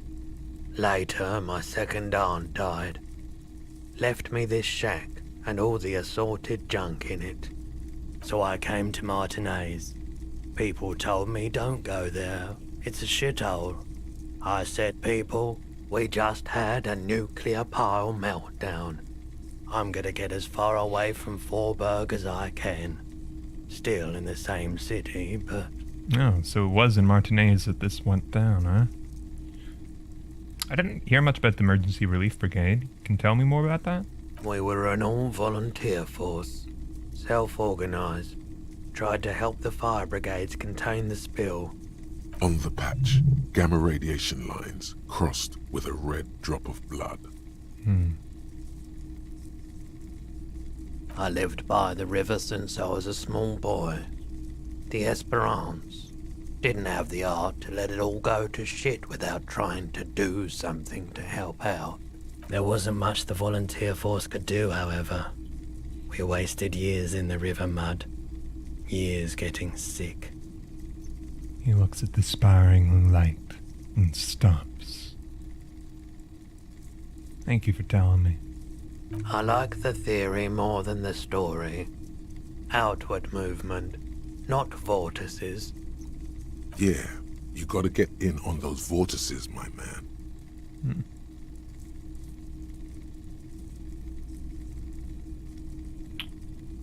Might be able to aid our investigation. I doubt it, but I can try and answer any questions you may have. Do you know anything about the recent hanging? I do my best to keep my distance from all manner of butchery. Bad for business. Bad for everyone. Know anything about the Wild Pines representative in town? Can't say I'm a huge admirer of Wild Pines. And I can't say I trust any silver-tongued spokesperson of theirs. Fortunately, I have no reason to get involved. You got beef with the Wild Pines? What should I have for it? Have you met them? No, just people like that make everyone else see the world somewhat askew, at an angle that is convenient for them. Now, you have more questions, or are we? There's a strike going on too. You ever dealt with the union boss? He's been by the shop a couple of times. He gives a lazy half shrug. There was something awfully deliberate about that laziness. You buy anything? He purchased a remarkably garish paperweight the first time he was here. Nothing the second. Discussed any union business with you? He tried. Wanted to come to some mutually beneficial agreement around my dealings with the dock workers. I politely declined to hear him out. So you don't know what kind of arrangements he was talking about? The lieutenant studies the pawnbroker suspiciously. As I said, I refused to talk to him. That's why he came back a second time. That's also why he hasn't come back a third. Do you not want to speak about him? You hiding something? They weren't the most pleasant interactions. Small town bigwigs always want everyone to play a part in the play they're staging. But I bowed out at some point. I prefer to watch from afar while the bigwigs come and go. Alright. He nods reluctantly. The pawnbroker's gaze is already fixed on the dancing colors. By the way, you wouldn't carry guns here, would you? Someone else came here earlier today asking the same question. I promptly sold her the gun you pawned a couple days back. Well, shit. The lieutenant shifts from one foot to another, alert. I sold you my gun? With Kim here too. That just sounded really, really bad. You were adamant about getting rid of it, officer. Said you were undeserving of a service weapon of the Revachol Citizens Militia. and I don't like keeping guns around the shop for long. Off the charts photon emissions, the unhealthy kind. He's not telling you the whole story. It seems he's trying to spare you. Huh. Alright. Was the buyer a policeman too? She didn't seem like a policeman, although she kept referring to herself as a pig, which was odd. I found her interest in the gun a bit obsessive, but I was just happy to get rid of it, and of her. Truth be told, she was terrifying. Right, so let me get this right. You sold your sidearm, issued by the citizens' militia, and now a civilian is running around the streets of Martinez with it? Miraculously, his face does not reveal what's happening inside. I don't like it either. What if she intends to do some shooting with it? You're right that she could cast aspersions on the Force. We have to find her. Any idea where I could find this buyer? My apologies, officer, but I have no idea where she was coming from or where she went. A needle in a haystack. There is nothing you can do about it now. You'll just have to hope you luck upon her somehow. No description you could give me? I mean, I guess the pig business does kind of remind me of maybe one of the Kunos. Of course. Oh, thank you. But you don't have anything to mention about who it was? Sure thing. Okay. Sure, man. Can I sell stuff to you? Let me have a look.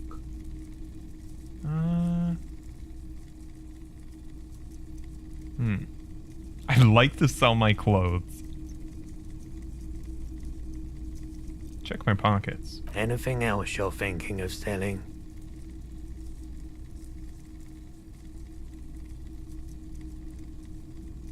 Postcard. No, nothing we really want to sell. It still might be useful. Another time, perhaps. I'll see you around. Hey, so we've been monitoring you internally, and now we know your copotype. Copotype? There's copotypes? Yes. Guess what's yours? I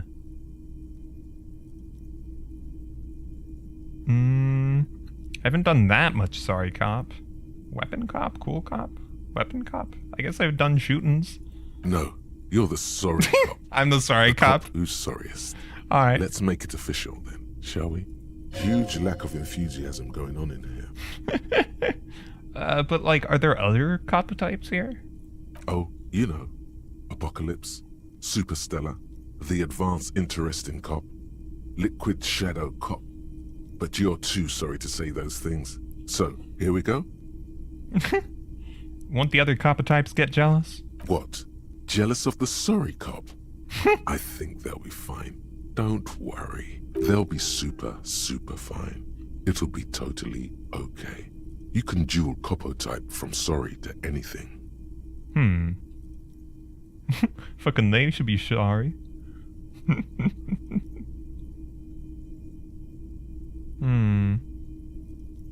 Yes. Impotent rage and lamentation. Let's wrap it up? Oh, yeah, sorry about that. Of course you are. It's okay. See if you can get something out of this, like info. Or maybe every time you say you're sorry, you get $1 million. That would be useful. Kinda doubt it, though.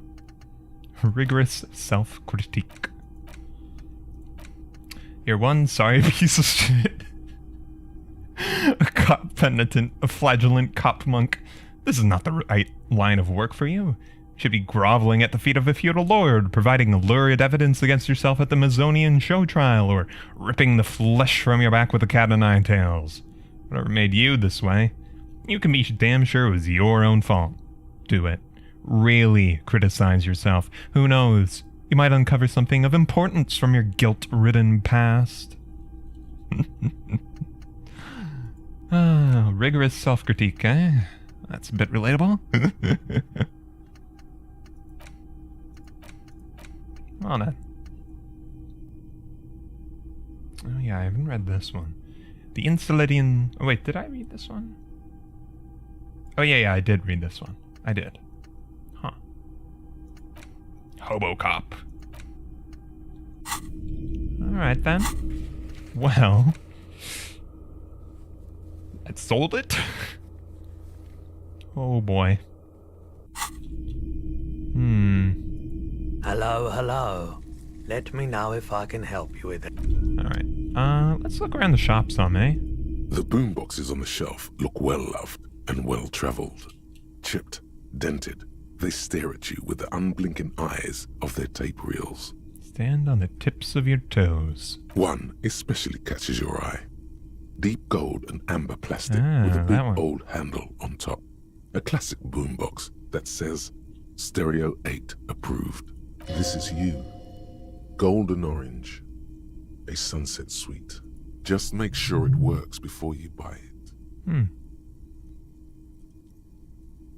You sure it's all in working order? Absolutely. I've tested each one myself with recordings of speech, found sounds and music from a variety of genres.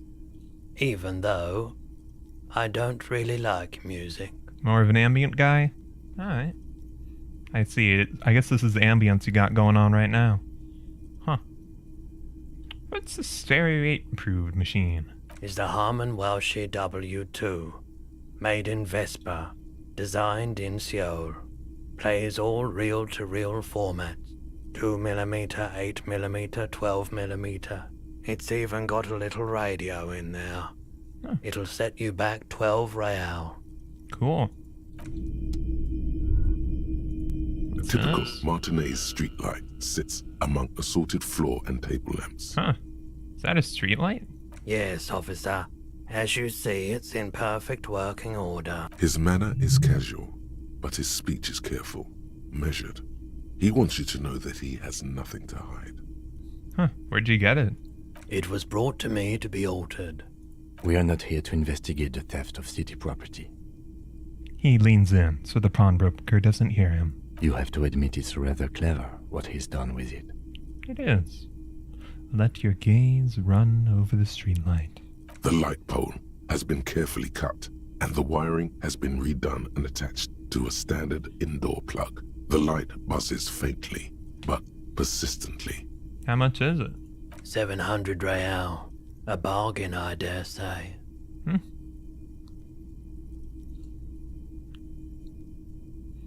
Guess wasn't easy sawing that off a street lamp, huh? Hey, I don't know where it came from, but it's not every day you get to buy and sell something so extraordinary. Alright. Wow, a very large red t-shirt with an impressive print stands out from the other garb. Oh. Oh yeah, the print depicts a muscled man striding toward you, a giant sword in each hand, encircled by burning embers. Behind him is a cluster of cabins engulfed in flames. Beneath him are the words, Hjelmdal burning. Badass, alright. Give it a sniff. Smells like worn cotton, and a little old sweat there. Worn cotton with a side of flea market or trash bin. Sniffing is okay, but please don't try anything on.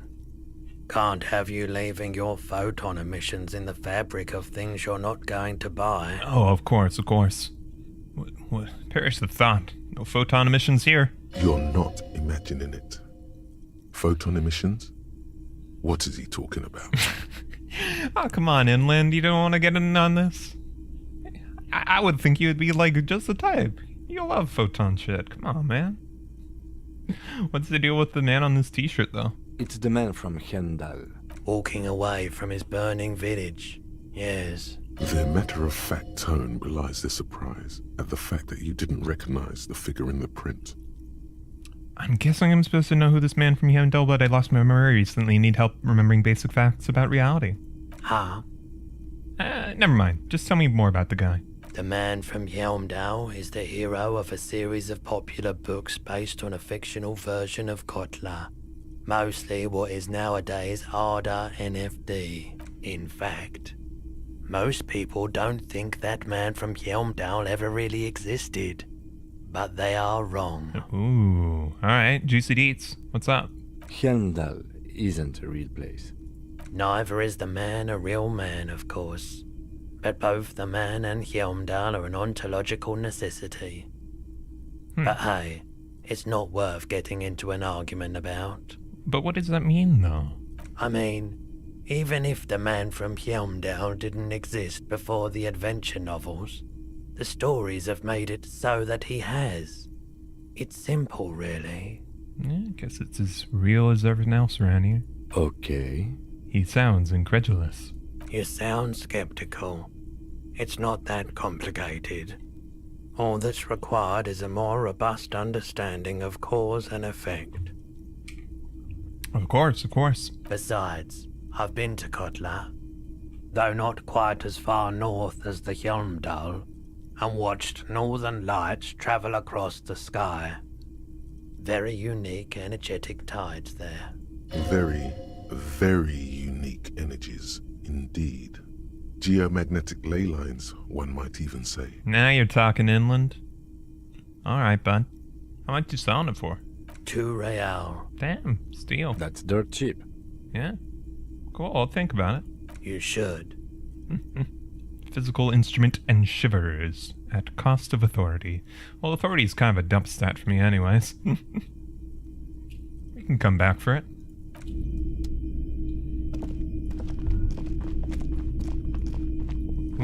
You see rows of toy soldiers guarding the rest of the trinkets displayed on the table. Some on horseback, others in rags, others yet in bright blue uniforms.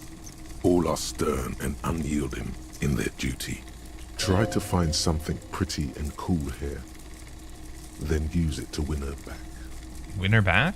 Yes. Buy something nice. A figurine. This sounds off. You shouldn't trust this guy. I mean, inland seems pretty nice, but... Alright, Volition. Guess we can see if there is a cool figurine anyways. Everything you pick out seems faded, chipped, and sad somehow. Dang. Most of them are just broken toys. Alright. Knights on horseback, though. Big men on big horses, clad in lamella armor and carrying flintlocks. The kind that would mow down a line of enemy soldiers in the blink of an eye. Lamellar. Lamellar armor. Franco-Nigerian knights. I used to be very serious about these guys. A long, long time ago. Blue uniforms? Cops? They're not all blue. These figurines also wear gold coats and caps, complemented by orange trousers. They are variously posed, wielding swords and rifles with bayonets. Ah, royalist soldiers? Which ones? Ah, those. Yes, they are. I find the paint job a bit gaudy, but children like the bright colours indiscriminately. And figurines in rags. This set of soldiers isn't meant to look impressive. A few have rifles, but most of them carry pistols. Some even shovels and tall sticks. These soldiers? You're probably talking about the Yeah, revolutionaries, yes? Yes, they are soldiers, revolutionary soldiers. I think their poverty has been exaggerated for effect. When you place them next to the royalists, it doesn't seem like they could possibly win.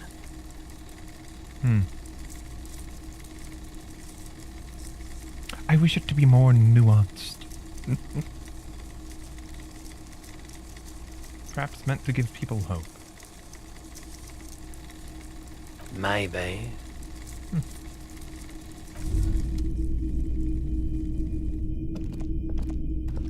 Sure is a pawn shop, bud. Alright. Well, a cool shirt we can come back for sometime. Just not got the cash on hand. What's that? Nosfed. Alright. A bit of healing. Waterlock out of order until Wednesday, 7:15 a.m. Hey man, what's up? Evening, officers. Man on Waterlock. What's that knife for, bud? A burly man hangs out by the waterlock, carving up a generous serving of salami with an old hunter's knife. Ah, I His see. eyes are fixed on a man stranded on the other side of the waterlock and on an enormous billboard that has fallen down into the canal between them. There's a man over there? What's the man on the waterlock doing? My friend Barry the Butcher is stuck on the other side of the waterlock. I'm keeping him company and eating his salami. How nice of you. From the corner of your eye, you see a man in a yellow shirt and grey overalls waving at you from across the canal. He seems disappointed about the wreckage on the waterlock and the salami. Huh. Samaran butter?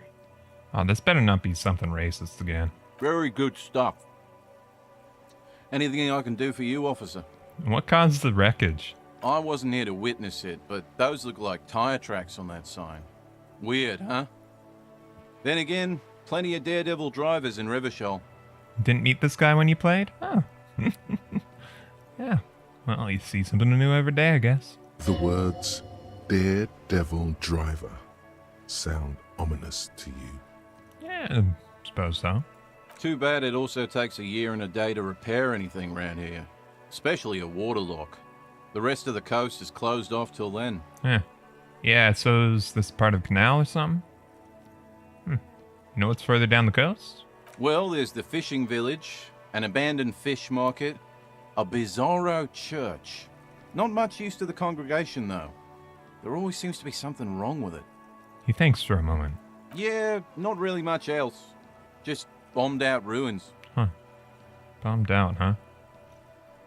Is that still from the revolution 50 years ago, or a more recent war? It seemed like there wasn't any more recent conflicts. Pass any salami to a pal? Sure thing. Yeah, cuts off a slice of salami. It is salty, it is savory, it is chewy. The hangover only makes the salami more tasty. Want some too, officer? He turns to the lieutenant. Why not? The lieutenant ponders the offer for a moment, then decides to go for it. He takes a slice of the salami from the man and chews on it. Oh. Nice to meet you, man. See you around. Is this the waterlock thing? A couple of indicator lights are missing from this control panel. Loose wires dangle from the now vacant holes. In the middle is a lever. Beneath it, a small metal plaque. This panel usually closes the waterlock, turning it into a bridge that lets you cross the canal. But there's a crashed Samaran butter sign in the way. Pulling the lever probably won't do anything. Worth a try? You pull the lever all the way up until the metal clicks against the contact pins. You hear a soft clunk. Then, nothing happens. Release it. Pushing it harder is not going to do anything. Nothing good, at the least. A spring brings the lever back to its original position. You still need to close the waterlock to get across the canal. Some other way. Wasn't there a sign over there saying functionality will be restored on Wednesday morning? True. Though, I guess that seems a little odd, considering how Salami Man seems to say that things don't get fixed that quickly. Suspiciously quickly.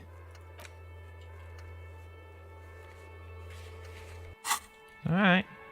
Right, today is... I'm not sure what today is. It's just day one. But it's Monday. Okay. So, it's the, it's the Brazilian system. What was it? Primeira... Or wait, no, Monday's, the second day, because it's Sunday's first. Very general, like, Portuguese, warden. Alright. Tire tracks leading onto the roof. The slush and rain has almost washed them off. Can we get on here? Yeah, I guess that's the Daredevil, huh? Yeah, segunda-feira. That was it. Huh. Having a game over here, gents? What's going on? Oh. The spirited chirps and clicks of swallows fill the air. Life doesn't need to be a struggle. Hey, Gaston. He covers his mouth to hide a burp. I'll be with you in a moment, officer. Let me just finish my sandwich. Talk to Angry Hard René first. He nods to his partner. Huh. Build a solid routine and stick to it. That's all there is. Got some sort of a royalist Have getup? you no shame? Whining about your back every time you bring out the measuring tape. You two look like a fun pair. René, you're a man with a fork in a world of soup. Please, let's just try to enjoy the game, alright? This one's still chewing on his sandwich. Quinta fier, my beloved. Aw. I'm That's trying cute. to, but you keep breaking my concentration. You're old. I can see that. We're both old. Now stop grabbing your ass like it's a girl. These manly men are playing balls. This is a ball game. Grab a ball and play it. Don't ask questions. Shoot first. Ask questions never. Hell yeah. Let's go play with their balls. Ball time. That's the spirit. Don't even waste your breath asking about the game. They wouldn't know anyway. They're way past their prime. But maybe we can learn something from them. Nah.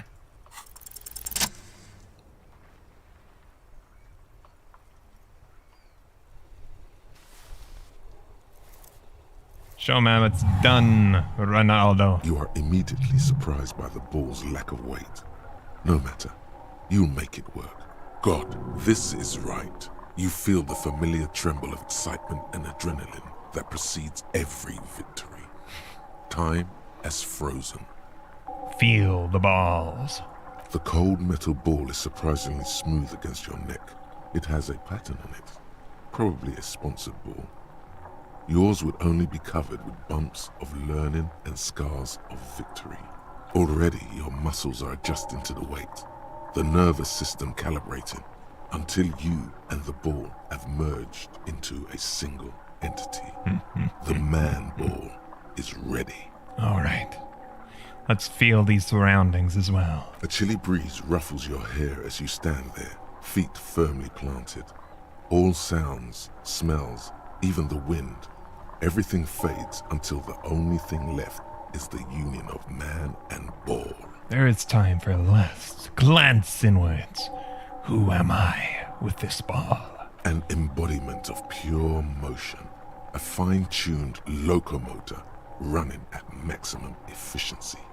Some would still say you're a cop, but I guess we're beyond that now. Yes, we are ball man now. The inertia can contain no more than a bullet leaving a gun. Let go. Be the bullet.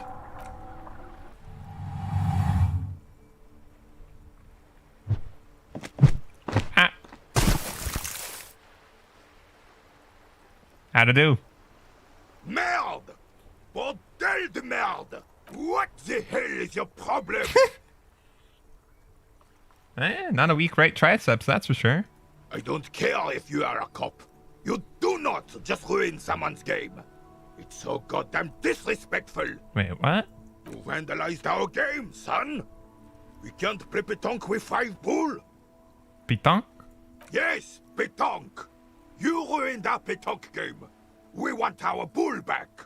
Take it easy, René. This is just a misunderstanding, isn't it, officer? No harm done. Of course there's harm done, you orange slug. You owe us a goddamn bull. Alright. I can see if I can fix it. Good. Mistakes are forgiven when men at least try to right their wrongs. I believe you will try.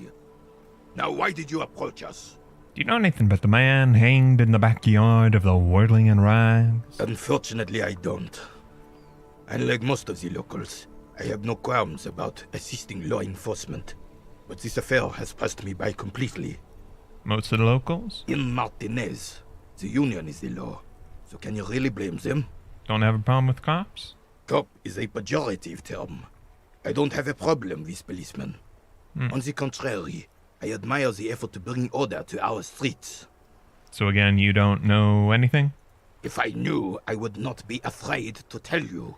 I simply don't. I'm an old man, not a coward. The daily business of the riffraff no longer concerns me. This is a man with a lot of past, but little present, and almost no future. So, let me try to right my wrongs. This game you're playing in a crater, how does it go? Yes. The terrain here provides an interesting variety to a familiar game. Do you know what created it? I do. Fire from heavy artillery. Okay, but why? Why what? Why was heavy artillery used? Because that's what happens when communards hijack your country, execute your supreme leadership, and turn your capital into a slaughterhouse. You use heavy ordnance to clean up your home. Ah, I see. So yes, you're very much on the royalist side against the, communists. Commies, communists, socialists, anarchists, call them what you like. They just chose a name to feel special. Senseless sentimentality. So you used artillery fire against them? Sadly, no. It was the foreigners who brought them to their knees. We fought valiantly. Too valiantly. So valiantly we got licked. He had squeezing a bowl in his fist. Should have fought dirty, like they did with their suicide sex cult propaganda and mad anarchist women strapped to shrapnel bombs. We didn't though, and we lacked caliber. God bless him, but the suzerain's cannons simply weren't big enough. Okay. Alright. Why they shell them in here? Why shell them here in Martinez? Because this place is a damn beachhead. Had to soften the commies up first. The beachhead? Yes. The military coordinated amphibious landing to take back Revachol. Martinez was used as one of the 3 footholds in Revachol during Operation Deathblow in 08. The other 2 are off in Stella Maris and the Delta. Sounds grim. This here is Blood Ground, where coalition boots first made landfall and cleaned those rabid dogs out. Most likely, we're playing pétanque on their mangled corpses. Blood ground. You got old René going there. Like he isn't hungry enough already. Is that why everything's so bombed out? Damn right, son. They laid the fire of hell on the city before they stormed it. And it worked, too. There's a strange gleam in his eyes. The rest of the city got cleaned up, but Martinez they keep as a monument. And now the Union Socialists are practically running the place. Well, it's your own damn fault. You, we, the coalition, Revachol, whoever you want to blame, never finished the job. Officially, the party never surrendered. Of course they still all influence. You don't even begin to truly understand the players at the table, let alone the specific circumstances surrounding the... What do you think?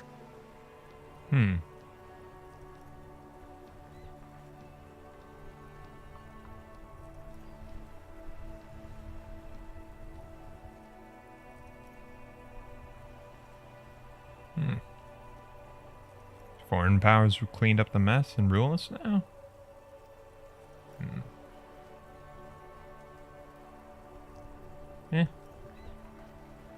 I don't know enough. I just do stuff. I'm just so damn sorry it had to be the coalition. After 8 years of fighting those hyenas, boiling cats for food and drinking piss in the mountains, I would have preferred if the Right Honorable King Guillaume returned through Revachol. Or even if that damn clan Frisell had risen from the grave and led us. Sadly, that was not the case. This royal failure weighs heavily on him. Yeah, I can tell. Yeah. Seems to be quite the, reenactor. Instead, all that is just, holy, and beautiful in the world was wiped away, and now it's neon signs with toothpaste ads everywhere. Foreign influence peddling garbage and stupid music on the radio. He sighs. This is just what the commies wanted. This was their plan all along. This is what they wanted to replace the role of the suzerain with. Who was this Frissel? Damn Frissel. He was the king we couldn't protect. The Carabineers failed him, and the crown. He died in the hands of the Hyperlay, in a very public execution. Huh. So there's sort of, I guess, like the French Revolution happening here? Huh. He slouches as he says that. It makes him smaller, admitting they left the king to the mob. And Guillaume? A true king in both blood and mind led Revachol before Frissel. He would have been better, but the damn commies drove him into exile. And what is this suzerain? The suzerain is the king! Has everyone forgotten already?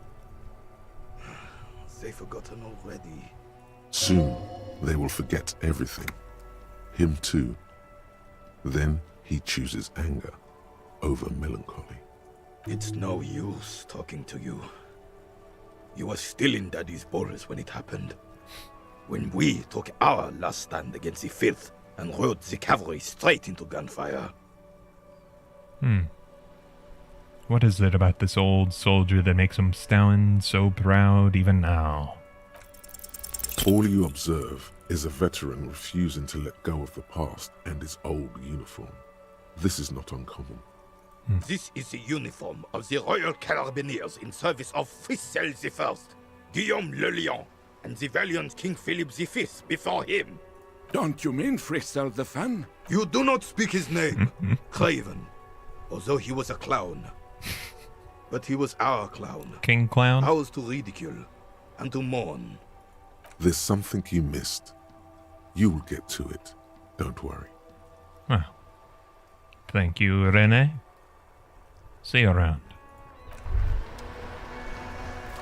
Well now, white morning.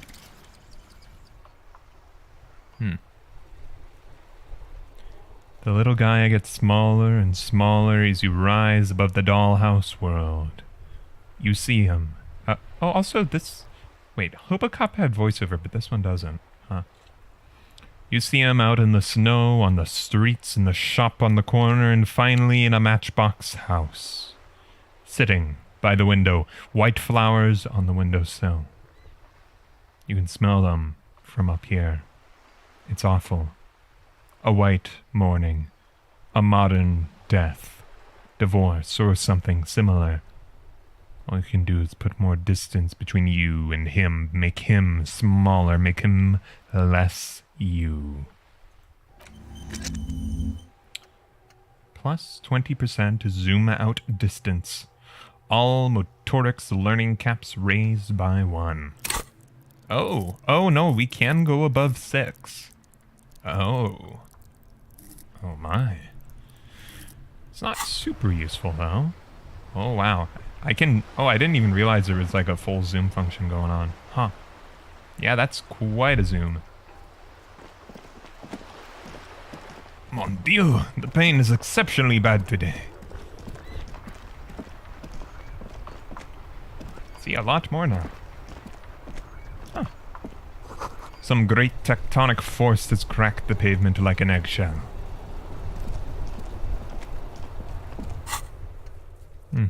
Replaced lost bull. To soothe some confusion over the game René and Gaston are playing, you threw one of their pétanque balls far into the sea. The shot was excellent, but now you owe them a bull, or at least a similar-looking metal sphere. How long have we known each other? Almost 80 years? Enormous bulls worthy of a real man. The worn and beaten wooden planks of the bench do not look overly comforting. We can sit on benches after we've solved the murder. Let's go. You can revisit the bench if you ever need to pass the time when Lieutenant Kitsuragi is gone. Huh.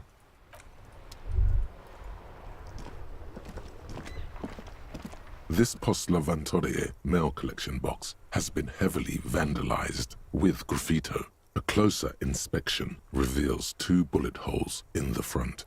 Bullet holes? A faint sticker on the side reads, RCM Emergencies Desk number 8102, with a slogan, Mankind Be vigilant.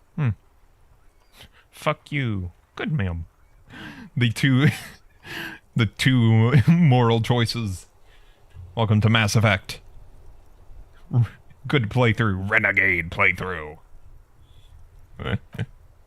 Give it a little pat. The box seems happy. Aww.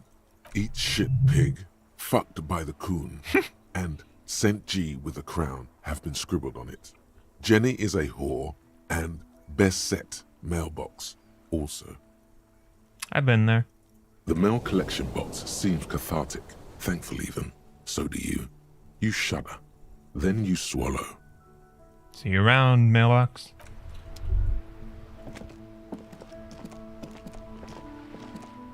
There's something down here.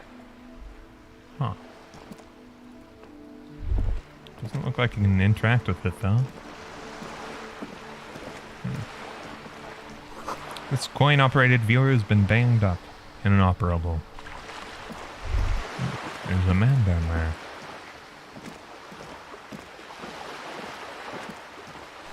Two Capeside Apartments, Martinez Pier. It's time to get French here. Broken window? Tibbs has windows. You got a bag in your hand. You could collect these bottles and sell them. This coin-operated viewer is facing south. The instruction manual says to insert 25 centimes and pull the handle while looking inside. Not for now. Not now. Is that a bag I spy, huh? Getting kicked out of air, you join in Reddit, Tchau. You hear the distant squall of seabirds. Yellow plastic bag frit. Wonderful. Remember, the rest is lost to time.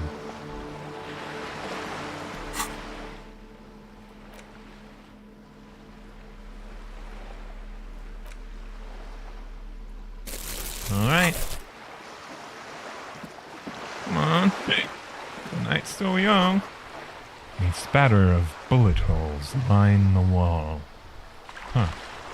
Someone firing out that way? Striking the mailbox in the wall here? Interesting. Plastic tire. And what is this?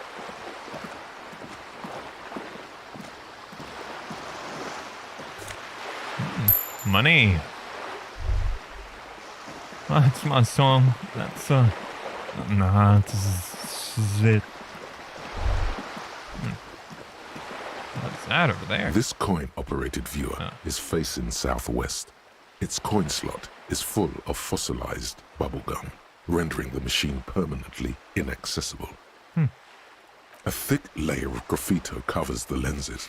You spell out the word Onuk, written on the other side, with N and C scribbled backwards. The Kuno don't fucking care about your coin-operated viewer. Under the graffito, a sea of blues and greys appear. Behind the water lies a coast, studded with concrete and reeds. On it, a church on stilts, lanky weather-worn wooden planks, an X-shaped cross topping its tower. The church looks old and weather-worn.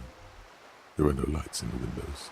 Around the large wooden building, you see chunks of sea ice gathered on the beach, and a small tent set up on the ice. Poor little viewer. The metal feels cold and wet under your palm. It looks unhygienic. Well. So tear is just sort of a catch-all for trash. Yeah. Loads of the stuff, huh?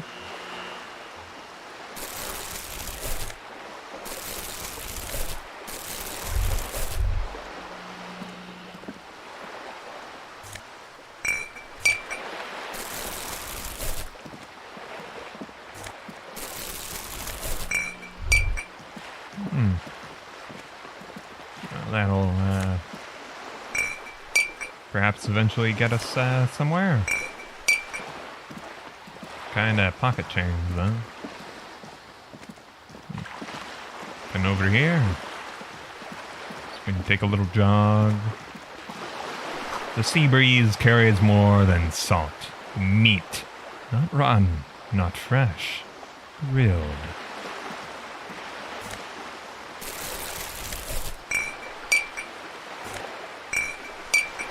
A lonely cormorant surveys the sea, indifferent to your approach.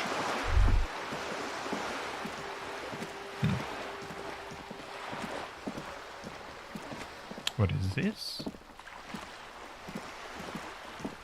A wall, huh? Freshly painted? This is a wall on the side of an apartment building. Why am I looking at this wall? But in the dimming light, some things do become clearer. You have no clue. It's just a wall. So many walls all over Martinaise. Weather-worn, cracked, their paint peeling. More terre. Ah. Oh, hey kid. Magnesium. Heyo. Are you trying to sneak up on me? Come to slit my throat in my sleep? Apparently, she doesn't like people standing behind her back. Pig's come to take me out. Trying to snuff me out. You sleeping right now? Don't get fucking clever with me, pig. You think you're so clever.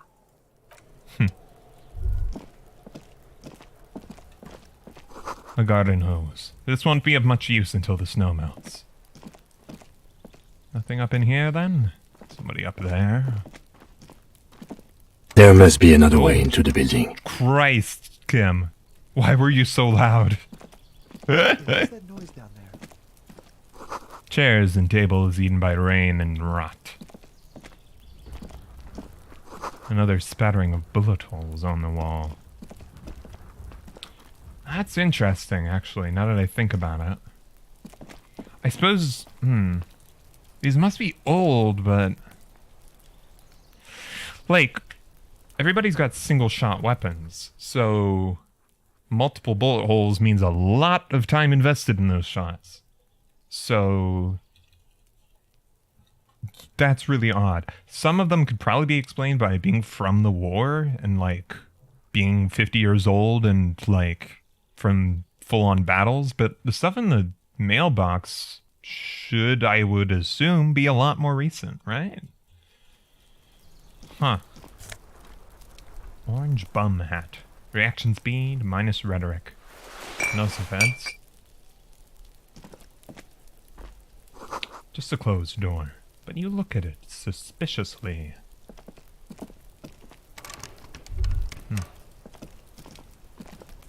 There's the little secret entrance over there. Can I talk to you from up here? A balcony with a view to the yard and the hanging. It's you. You see a young man on a balcony nursing a cigarette. His eyes have been following you for a while. Not looking for any trouble, officer. He says in a quiet voice. Despite the cold, his shirt hangs unbuttoned on his frame. No trouble from me. Just want to know what's going on here. I don't want to be seen talking to the gendarmerie, if that's okay. I just want to finish my cigarette. Don't let him go. This could be your witness. The balcony has a great view of the whole thing. Actually, the gendarmerie would like to talk to you. Is it really that important? He asks you, adjusting his shirt. Like a nervous cat, he keeps stealing looks at the neighboring windows. All right, but make it quick. Once I finish this cigarette, I have to run. You look like you've got a good view of the Whirling's backyard. Could you tell me anything about the hanging? I can tell that you finally got him down. Thank you. It was quite a disturbing sight, even by Martinez standards. What were you doing last Sunday? Oh. You already asked me that, didn't you? Did I? No, not you. Some more muscular type. And when did you speak to this more muscular gentleman? The lieutenant takes out his little blue notebook and writes something down. Last week? I don't know. Look, He looks around the courtyard again. Old patio chairs and dead houseplants litter the scene. You didn't answer the question. What were you doing last Sunday? I had a friend over. What kind of friend? It was my Sunday friend. A Sunday friend. How intriguing. Makes sense. Friends are nice on Sunday. You don't have to work. You can just spend time with pals, watching rugby and drinking beer. It's an odd one for you to chime in on, Authority, but all right. Your friend see something? What's his name? He doesn't reply, gesturing no with his cigarette. Under the dull and darkening sky, the neighboring windows stand silent. Any chance I could get your name? My name? My name is Martin Martinez. Martin Martinez? Good local name. Let's go with that. Obvious bullshit. But hey, Rhetoric. All right. We'll talk later. No. We won't. He takes one last drag of his cigarette before stubbing it out on the balcony. Now, if you'll excuse me, I really need to get going. Time to bring out your secret charm. Tears and begging.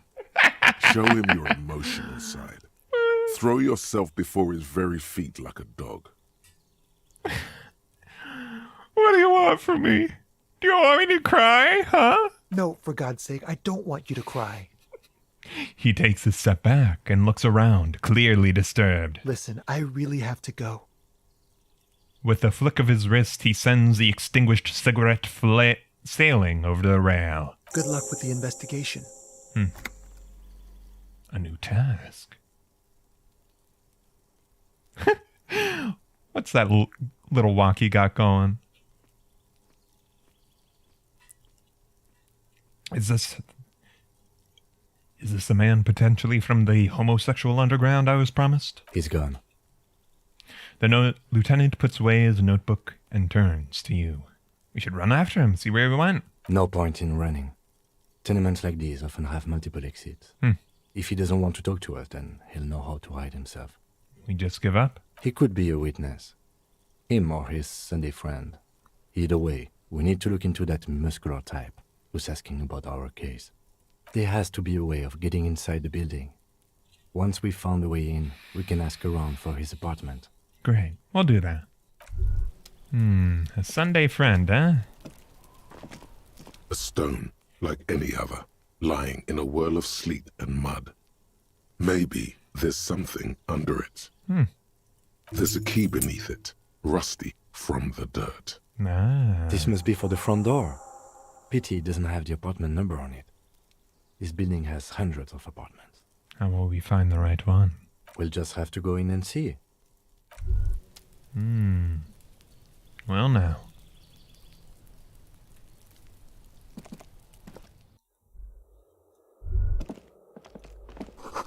Eviction notices and missing pets are plastered on top of each other. The box is filled with cleaning chemicals, smells of laundry detergent. Flip up glasses. The auditor. Have some fun little glasses, I suppose. Encyclopedia. Reaction speed. Good look we got going. Maybe you could use more yellow. But electrochemistry is a good one to have. At the same time, though, we're plenty fine on reaction speed. A little encyclopedia doesn't hurt.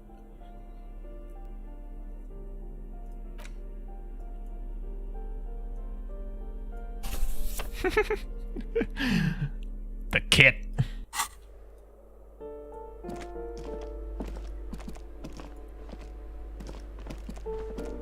An old shoe rack, boots, sneakers, and old slippers. Apartment number 12. A loud rumbling snore comes from within.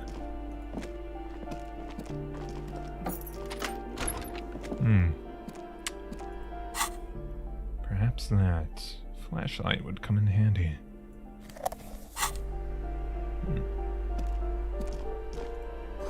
Moss crawls on the bathroom tiles. Actual moss. Magnesium and Commodore. The shower curtains are covered in some sort of slime. Money. Well, a little robbery never hurt anyone.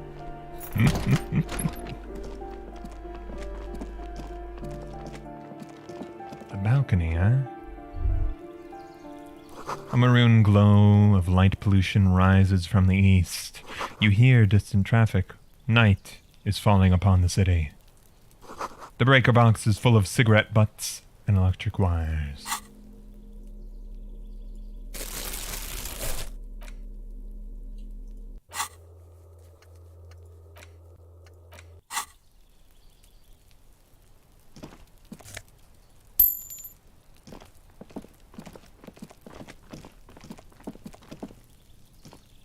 It's just a door. Nothing for you here right now.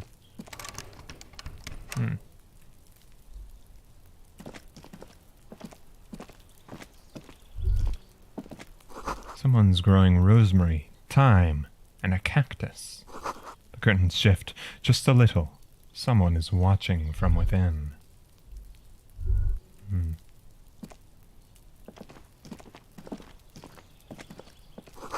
Door 28. A door to be remembered. Huh. Somebody's yelling about pigs over there, huh? This is the door to apartment 29. Complete silence. Whoever lives there isn't home. The door to apartment 30. Voices from within, singing along to some buoyant dance track.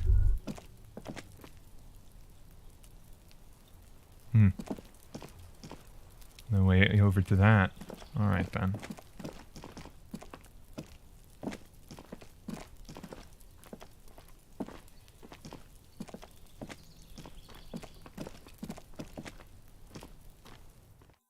Well, it's getting late, isn't it?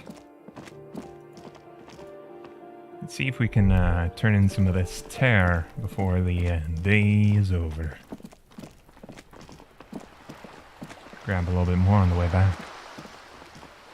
The belly of this boat shines like it was recently painted.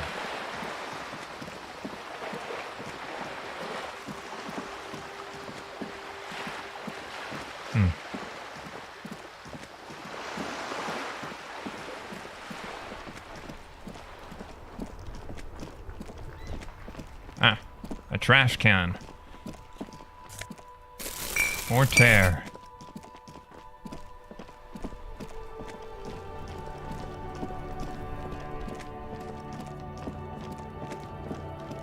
Our racist little friend here, he wouldn't happen to know anything about a mug. Found this mug in the trash. Yours? Oh man, that's great. Look at that guy go. Haven't seen anything that funny in a while. Oh boy. God damn. Thanks for that, but no, it's not mine. We're done. Magnesium. Coins on the ground.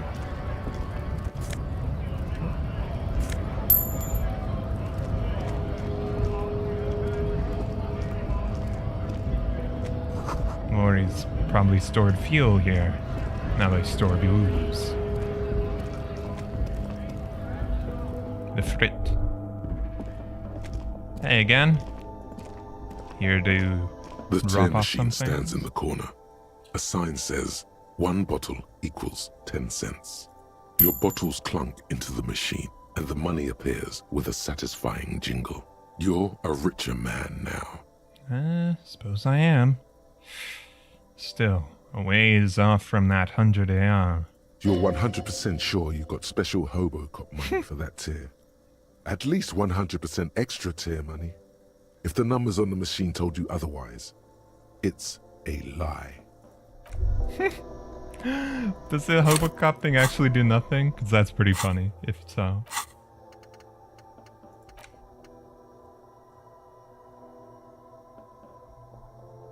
Special extra special collector's edition tear bottles on the map.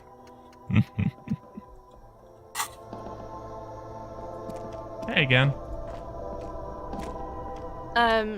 Is this about the questions again? Because I don't really know anything. Do you know if Freet has a warehouse in the back of Whirling in Rags? A warehouse? I don't know. Maybe. I don't really care what Frit does. Yeah, give me something to work with here. She looks up from under her brow. Fine. Frit doesn't have a warehouse. Just a little back room here. Okay? She turns back to her magazine without waiting for you to respond. Now then, can you tell me anything about this reality we're in? Reality? You mean, what reality? Economic reality or? Physical reality. I don't know. What about it? Where are we? We're in Frit? No, where are we on a larger scale? As mankind or as a nation or? As mankind. In a good place. She rubs her face, thinking. I mean, science is doing great, and this radio computer thing seems to be kinda big. I don't know. What about the coalition? Somebody told me there's one. Our government? Or do you mean something else? Sorry, I really need to finish this article. Alright then, I won't bother you with this nonsense anymore. Cool. She seems happy to return to her reading. What is that? A colorful display of cigarettes and alcohol bottles line the shop wall, inviting you closer. The bottles wink at you in the light. The smokes too glitter in their wrapping. It's like looking into a kind of heaven. Your knees are weak. There, in that dark green glass, all in vain. The great flowing river of warmth, wine, alcohol, beer, alcohol, love, alcohol. Not a good place for a recovering addict, eh? Guess not, no. She looks at the wall of goods behind her and adjusts her hat. Good thing you're an unrecovering alcoholic then. I'm obliged to inform you that both alcohol and cigarettes damage your health. But I guess you already know that. Don't ask. Don't look. Don't do anything here. Just go away. Get back to work. Know this. You will never finish your alcohol quest if you don't buy beautiful alcohol. I thought we did our alcohol quest. You're lying to me, electrochemistry. I've already drunk a single bottle of Commodore Red. That's all for now. Plenty enough for a day, probably. Feet. It's a racist cunt. I shouldn't have said that. Okay. And a data brief. 220. Whirling in Rag's balcony. Up here, eh? More folks around, eh?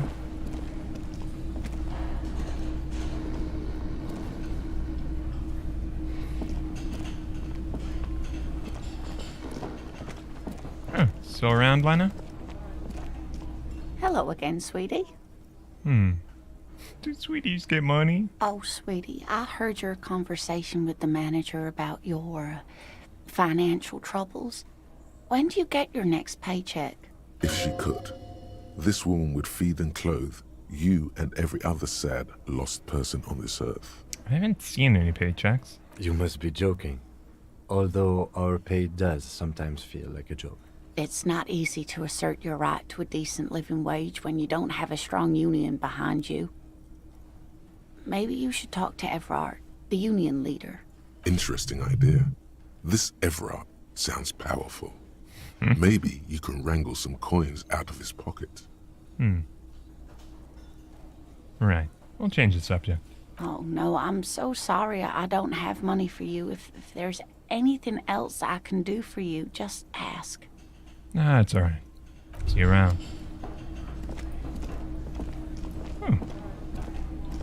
Where are you? Where are you to the, chef? No, the chef's still in there.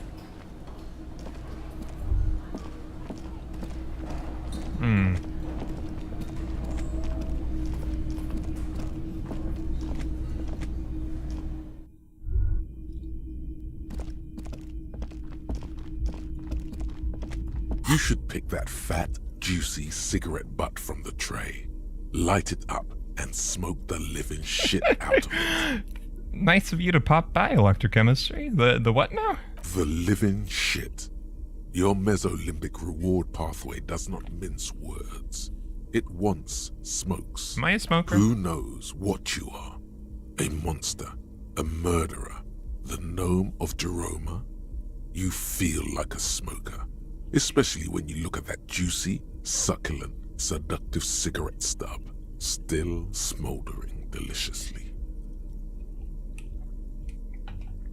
Ah, but you broke it at the filter. Can't smoke that. How very astute of you. This renders it ineffectual. You should look for a whole cigarette, or better yet, an entire pack. Strike that. A carton. Make sure they're all healthy and able-bodied. Then smoke them all. The idea seems to make your neck expand. Suddenly, the garish tie feels very snug. Or you could not do that. No one is making you. I'll think about it. Good. Thinking about yummy cigarettes in your mouth is the next best thing. Make sure you think about juicy sticks of tobacco all the time, though. It doesn't count if it's not all the time. And when you're done thinking about them, graduate to getting them. Plus, smoking them gives massive bonuses. Uh-huh. What the hell is happening to my screen? Eh? What is this? Eh? I'm gonna save and read. Oh. Oh. Huh. Ah, okay. Yeah, there's some sort of a... Yeah, because I opened this at the exact same time that the thing pops up. It, like, stuck that. But now I can... It was preventing me from opening the save menu, but... I just had to open inventory again. Okay. Normal. Find smokes and smoke them. Alright. Again, no way to, I guess we can ask him. Talk Me? about you. Yes, you. I don't see how my life is pertinent to the investigation. We'll work better together if we have more report. That's a fair point. All right, for the good of the investigation, what do you want to know? Do you ever talk with yourself? What do you mean? You know, like when you're thinking. Do you have, like, conversations with your brain? I have no idea what you're talking about. So how do you, you know... What? Think? I do most of my work inside my notebook. The lieutenant produces his small blue notebook and idly thumbs through a few pages. That's where his conversations with himself take place. You're super lucid, yet psychedelic. You don't need office supplies to connect to your nervous system. You're special. How about a secret about yourself? No. Oh, okay. The lieutenant nods. You wearing glasses? That's correct. You feel a slight urge to put the lieutenant down for this, but you can't quite muster enough testosterone. I'm wearing glasses too, bud. Glasses are cool, I guess. Are they? They're mostly just cumbersome. That's because I'm half Seolite, or quarter. My father's father was from Seoul. So was my grandmother, but from my mother's side. Huh. It's not an interesting topic. What is Seoul? It's a part of the world, officer. A geopolitical entity and a geographic division. I told you it wouldn't be interesting. Okay. I can see you're disappointed. You are right to be. I don't speak a word of Seolite. I've never met either one of my grandparents. I've never been to Seoul. I'm a regular, garden variety ravacholière. He's glad to have shut down your question. Yeah, the racisms. Good. Let's change the subject. Alright. Oh, we can look at this still. The fan stands still. I would like to get a shower, bud. Yes? Excuse me? Detective, if I may be frank, you seem to be in a deranged state. You have trouble remembering things. You've misplaced your badge. I cannot let you act in the name of the RCM without supervision until you've regained control of your faculties. Oh, so you're an unaccountable wreck who has to be supervised? You don't have to take this display of authority. You can disobey. What if I need a little me time just, to wash the stench of corpses off my body? Some you time? This is a police investigation, not a journey of self-discovery. You'll still have your evenings to yourself. Ah, right. I'll leave the self-care for non-work hours. Please do. We wouldn't want your regimen to spill over into the investigation. Lovely.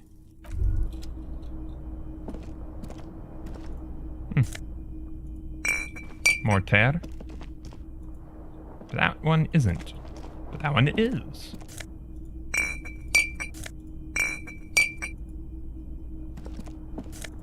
Suppose. Least we can do is clean up the place a little bit for Gart. Whatever his name was. Oh. I feel like more bottles seem to appear from thin air when I turn away. You're blocking my bottle vision. There you go.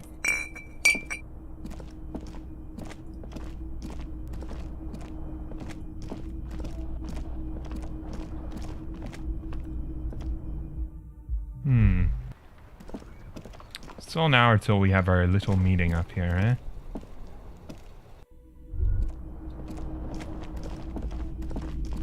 I guess we could try opening this door. The door is closed. This door can only be opened with a key or from the inside. Still no answer. Alright. Oh. Nothing on the front page rings a bell. Strange.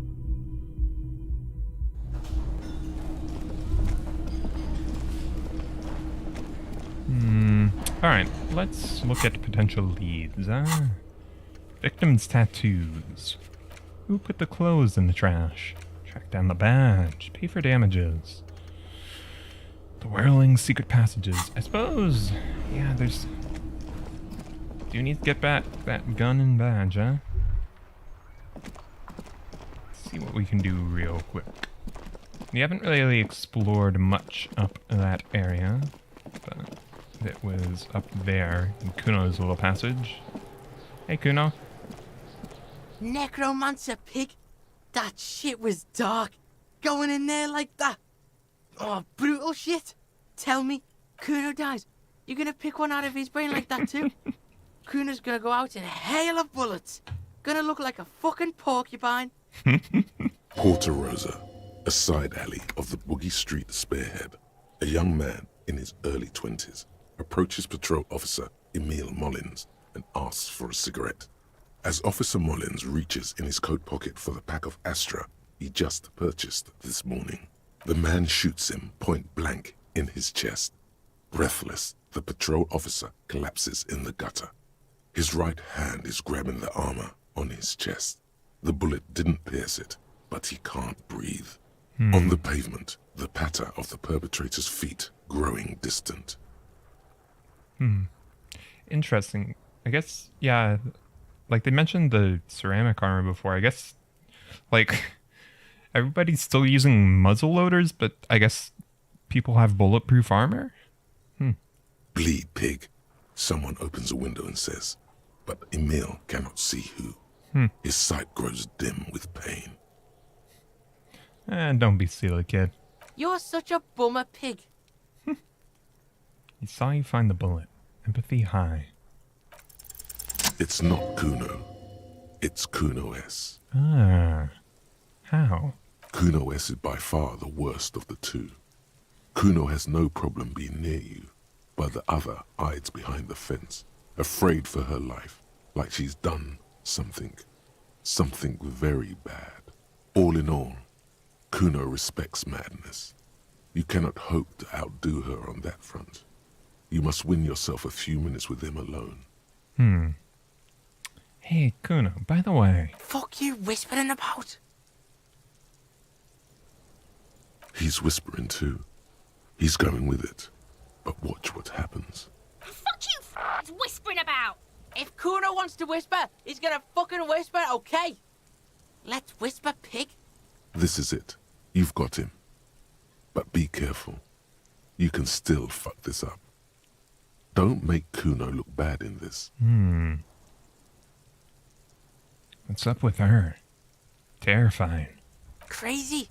You don't know the half of it. She's not crazy. She's insane. Dangerous. She's smoked a man. She's done people in. Probably even pigs. Kuno seems more and more likely to be our suspect for the weapon buyer. Stop talking to him! Kuno, I'm fucking warning you! You're gonna get us into shit!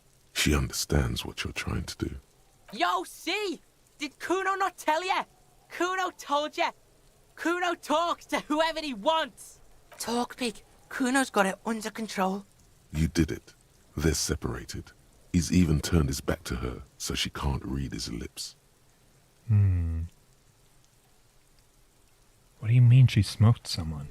Kuno means she killed someone. That's right. She's a killer. Like, actually a killer. His little green eyes are fixed on yours.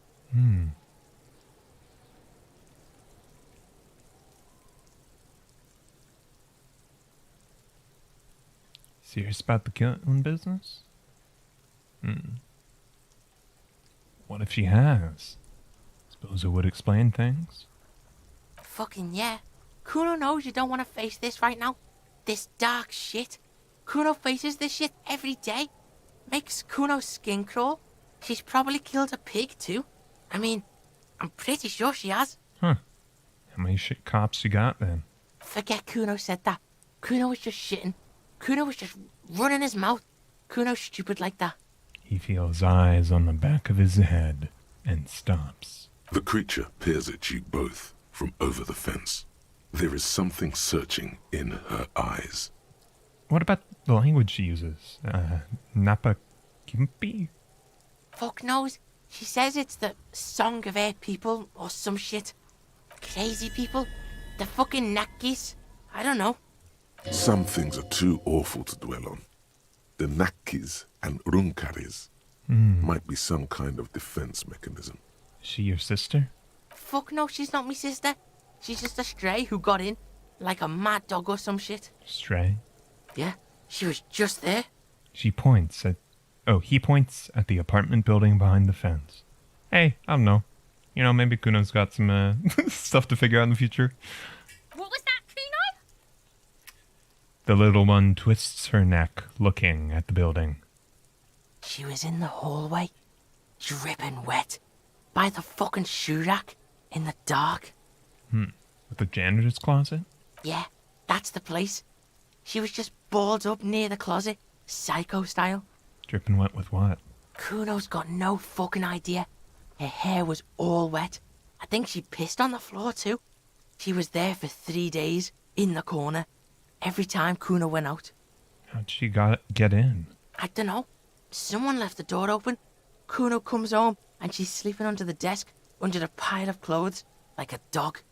What about your parents? Kuno's dad doesn't give a shit. Doesn't even see her there, or thinks it's fucking Kuno. Shit's all on Kuno. You said she's crazy? Yeah, she's psycho. None of that kiddie psycho, cat burning shit. She does the real deal. What is the real deal? Snuff radio shit. Believe me, pig, you don't want to know.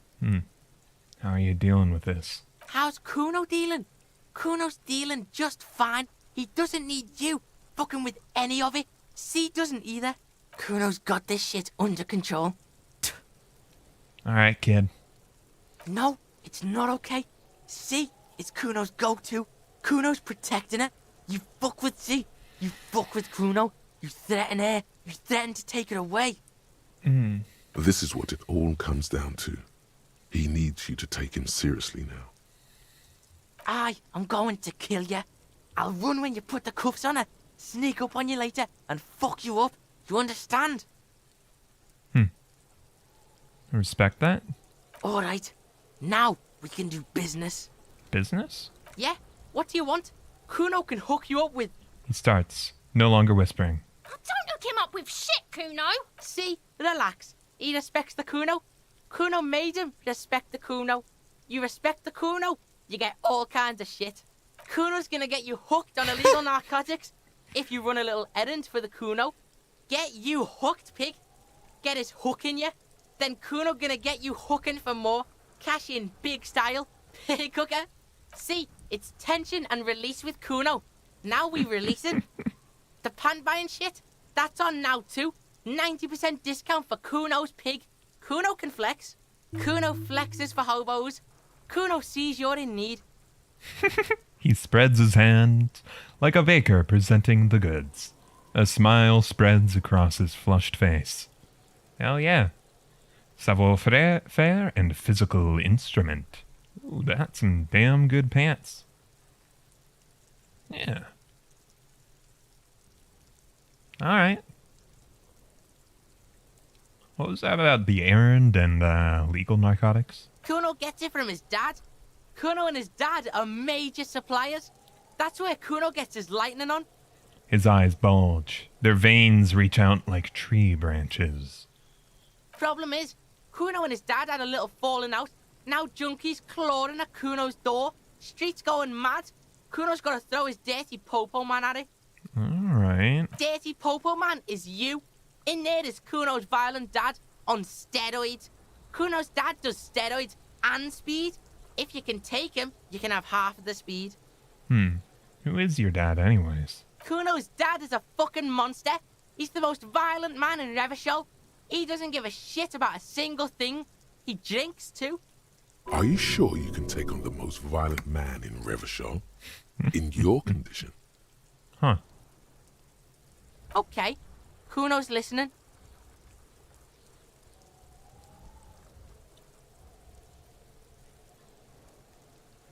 Lie. You need it.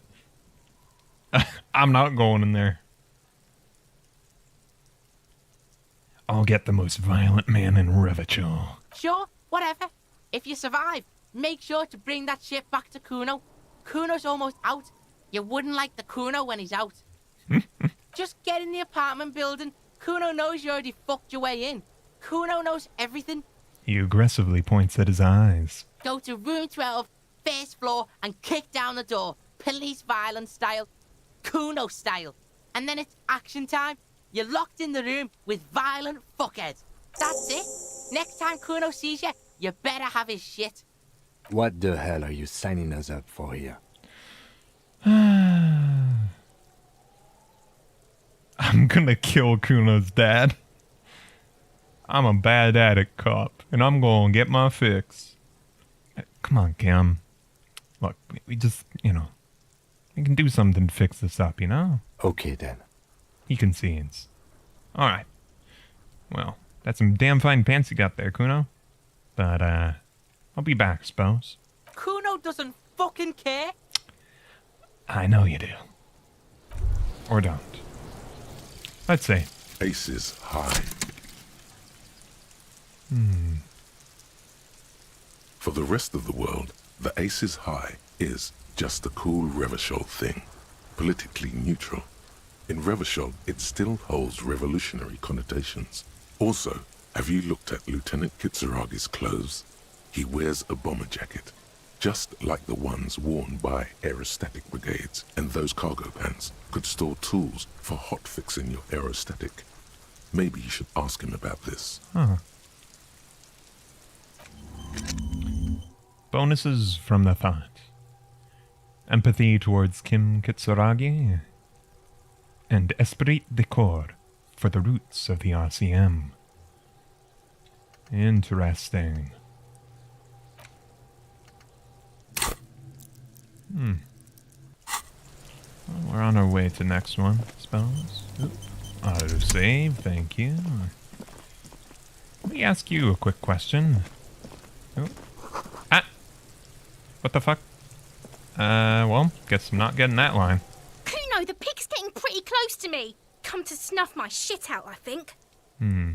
Looks like it's time for me to go, Kuno. Pig's come to take me in. I just wanted to ask you something. I'm going away for a long, long time, Kuno. going away for life. What's going on there? Fuck are you trying to pull, pig?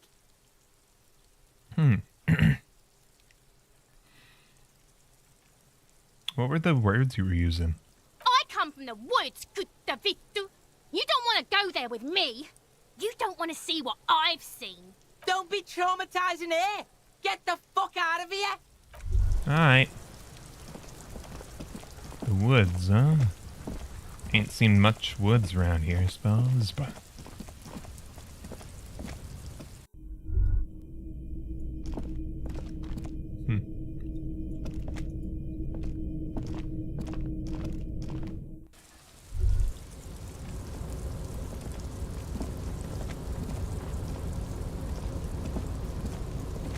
Apparently, our friend Raphael Ambrosius Cousteau knows some way of getting up to this place. Ah, I see.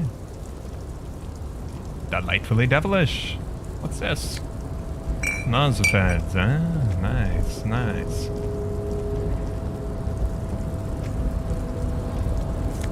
Money. Cash. Alright. Looks like someone left his tarpaulin cloak hanging on the railing here. Man down, a trooper has been left behind the enemy lines. Huh, challenging success. You could swear it's more of an instinct than an actual sight. But you know, there's the RCM signature rectangle on the cloak. It's a cop's cloak. A cop's cloak? Yes, it's probably yours. It bears the RCM insignia, and you have a habit of being careless with your equipment. He judges the drop. You could probably make the jump. You look like you've done some track and field in your day. Think it's mine? Should I go for it? The cloak? I do think it's yours, yes. As to whether you should go for it... He looks over the ledge at the cold pavement below. Well, it doesn't seem too dangerous. 2 meter stops. Whenever you're ready to do it, I'll be right behind you. The wind is aggressive up here. The lieutenant looks at the enormous crane towering in the distance over the container yard. The look in his eyes is a mix of the engineer-like interest and the wonder of a 6-year-old seeing a horse for the first time. That machine is a Kvalsund 1020 HK. Kvalsund 1020 HK. Is it? Kvalsund makes a lot of heavy equipment, but this is phenomenal, even for them. Achievement unlocked. Goodest of good cops. But I digress. We were focusing on your cloak here. He looks at the sad piece of fabric flapping in the wind. All right.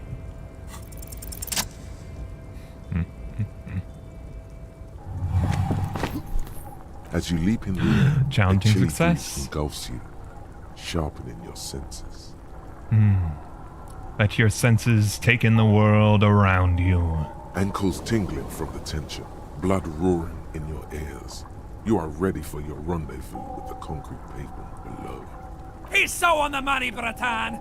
Just imagine yourself dual-wielding a bottle and a flaming cigarette whilst airborne. Thank you for that, necktie. As the concrete floor welcomes you, you realize it's been a while since you felt so alive, alert, capable. Must be the adrenaline. Hell yeah. Hell My yeah. timing might not have been as disco as your jump, but can we still get an aces high? Sure. With your feet firmly planted on the concrete, the noise of the harbor rushes back in. RCM Patrol Corp. Cloak. Hell yeah. Bet that looks cool as hell. Jacket, eh? Oh, yeah. Alright, now we're talking. Just esprit de corps. Yeah, that's a good upgrade on that. Alright. Hell yeah. Yes.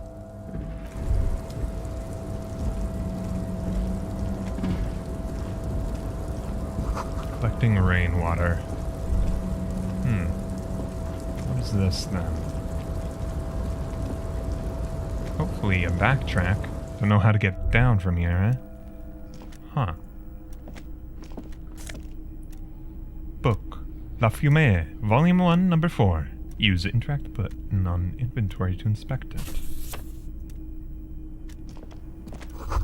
A giant ass print on the pillow and a pattern of coffee rings in the armrest.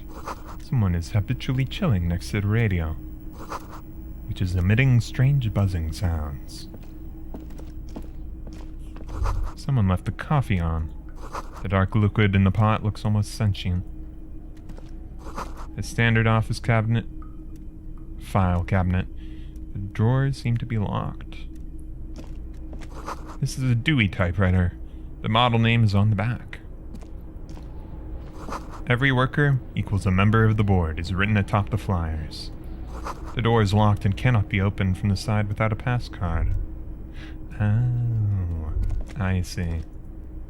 A worker's pass card. On second glance, someone has forgotten to properly close one of the drawers. It's unfortunate for the Union to just leave their paperwork lying around like this. Let's see what's inside, he thinks. The drawer opens smoothly. Inside is a well-organized selection of brown folders. Hundreds of documents containing logistical data. Two kinds of transactions stand out.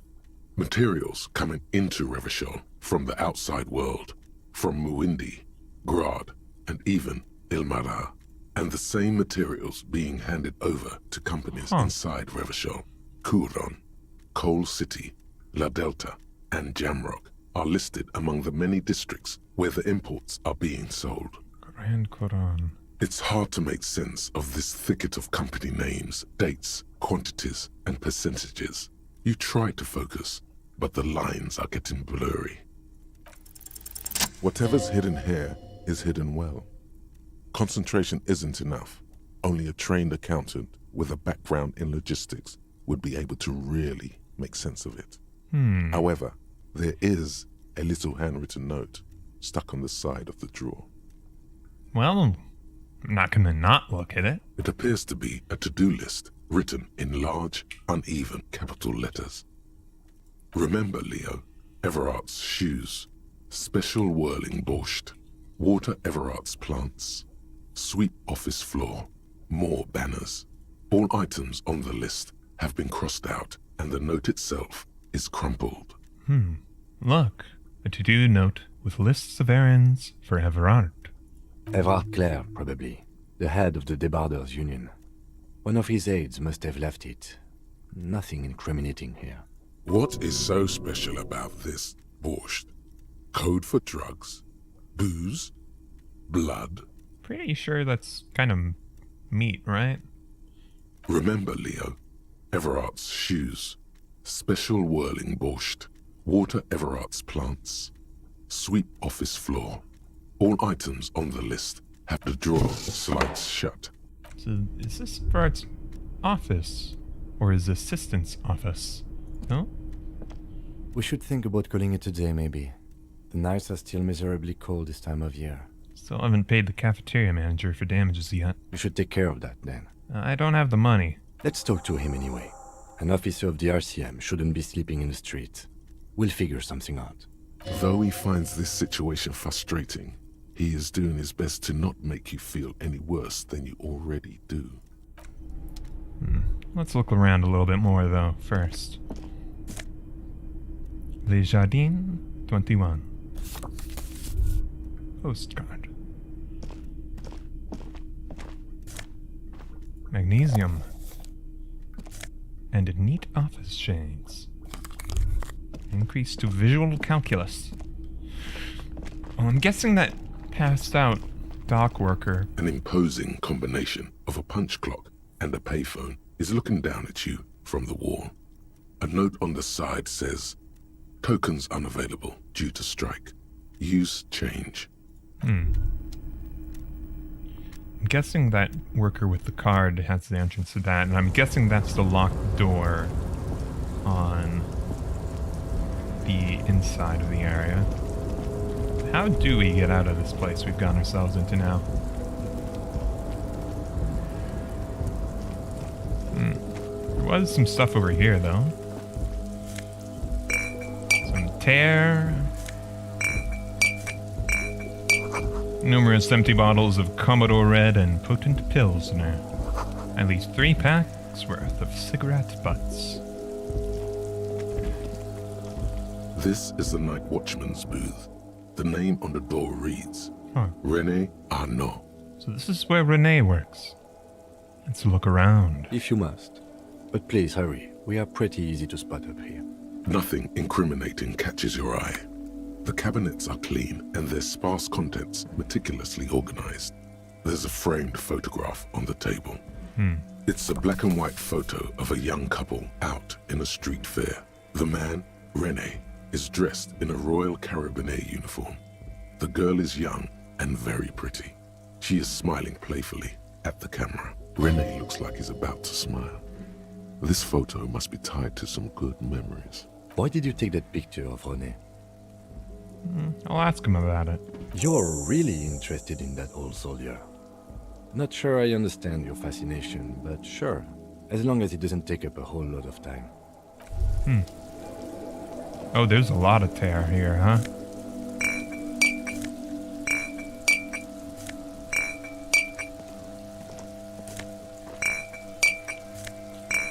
Oh, I can just press space.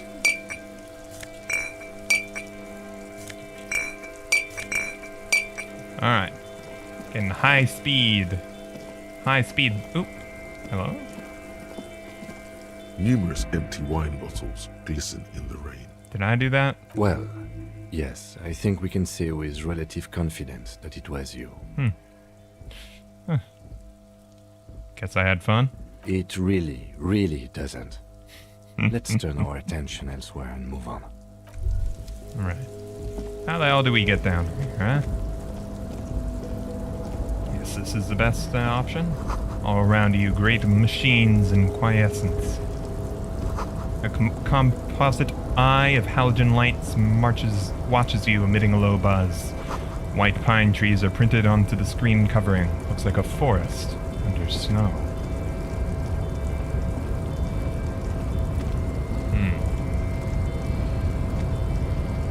Feeling I'm not supposed to be up here. Big old button. What is this? Some money. You see faded industrial lettering in the platform. Kvalsund.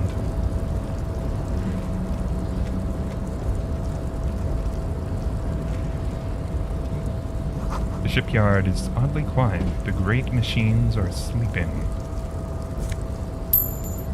The speaker tower is silent. There is no work to organize in the yard below. Shit, how are we getting out of here, huh?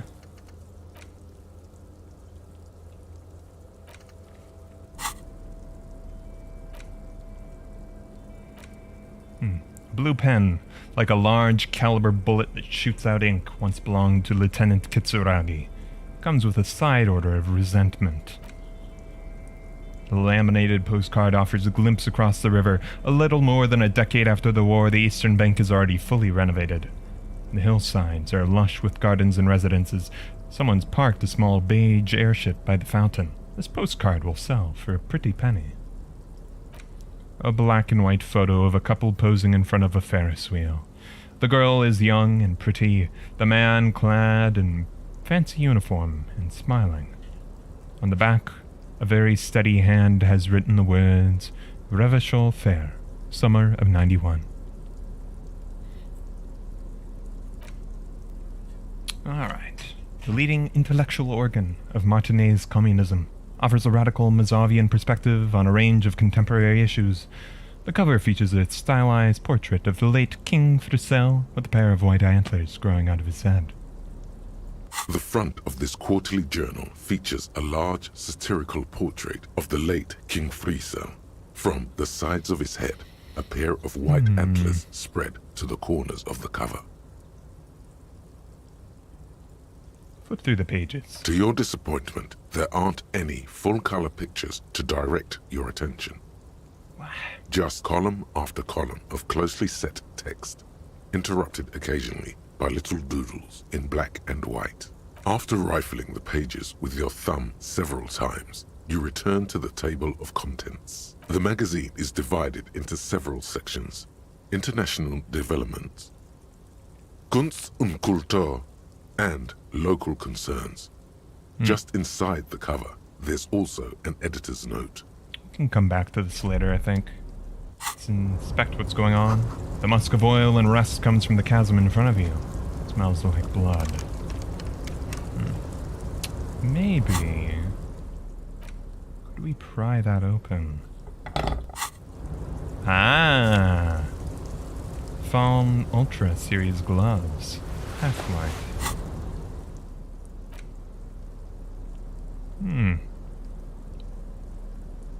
Sure. For ultimate performance efficiency, these Fawn Ultra Series gloves come fingerless and with a grippy padding covering the palms, making these ideal for quadrupedal movement or lifting cargo. Half-light, unfiltered contact. Cigarette stain. Oh, it has like an explanation for why. Eye of the Reckoner, but a bit dry. Halogen watermarks. Feeling twitchy, bum brain. Interesting. Bye-bye, bugs. Book smart. Taking back the streets. Know thy neighborhood. Real statement to wear. Unsavory odor, though. Tight around the thighs, but tight around the crotch. Alright.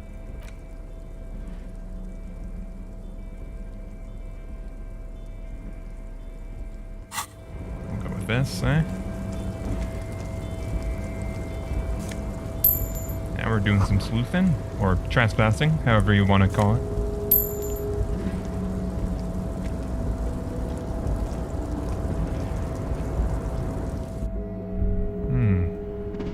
What is this? Someone's forgotten on the something forgotten on the coffee table. A large table with two huge vacuum-insulated thermal coffee dispensers. Someone has forgotten a small plastic card next to the stacks of cups. You snatch up the red plastic card. It features a black contour of a crane lifting a container. The name, Etienne Hogarth, is written in the middle. Below it, in smaller text, member of the board.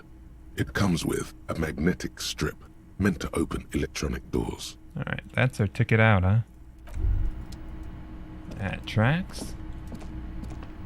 Stair made of pallets leading up. No one home, huh?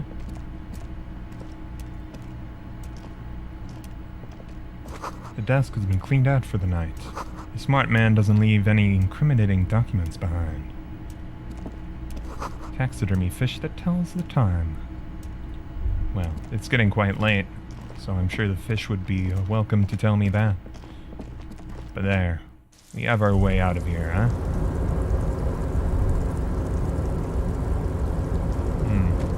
Better not be spotted for now.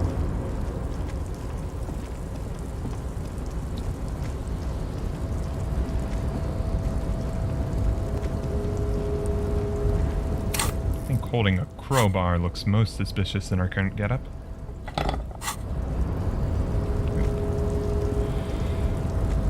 What does this big button do, anyway?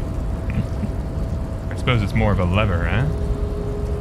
A rusting control panel with several knobs.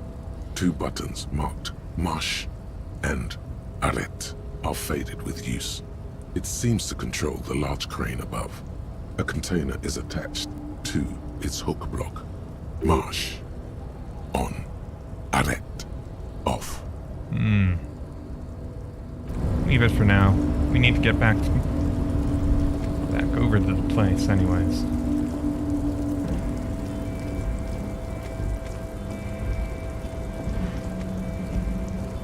Hopefully nobody's gotten home now.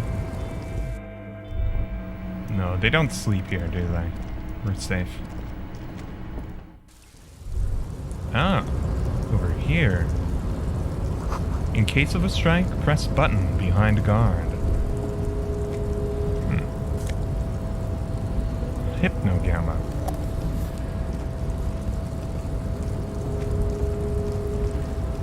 Oh. Come on, get me down there.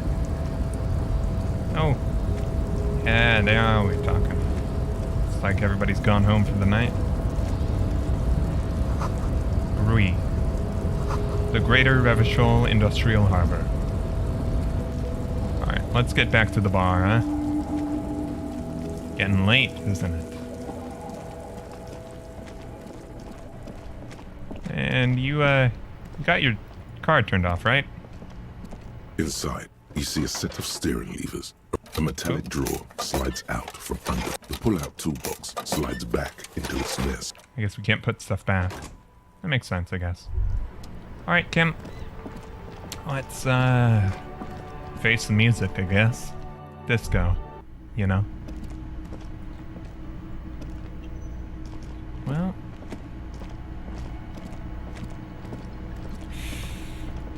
we'll talk with Gump. Can I help you? So, about the money I owe. Yes. Have you got it? I was wondering if we could come to some sort of arrangement for tonight. Does that arrangement include you paying me what we already agreed you owe me? Kim was about to say something. Let him. I understand your predicament as the manager. However, I feel I must remind you that we are here to conduct an important investigation that also affects your business. Forgive me for saying this, but your colleague seems more committed to drinking, and... He stops mid-sentence. I mean no offense. It's really nothing personal.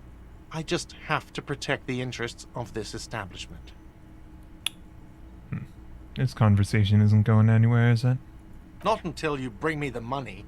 Okay. I might have something in my motor carriage we can use when you're done here. I really didn't want to resort to this. The man is thinking. Oh, Lieutenant, we're done here. Oh. Well, if you say so, Kim.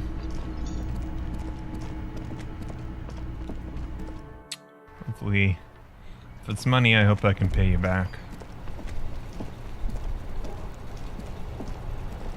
Inside, you see a set of steering levers, a radio microphone, a pull-out toolbox, and the soft glow of the fuel preheater gauge. I have something here we could sell. Look in the back, in the suspect transport enclosure. Transport enclosure? Regular people just call it the cage. The cage at the back of the motor carriage looks rather uncomfortable.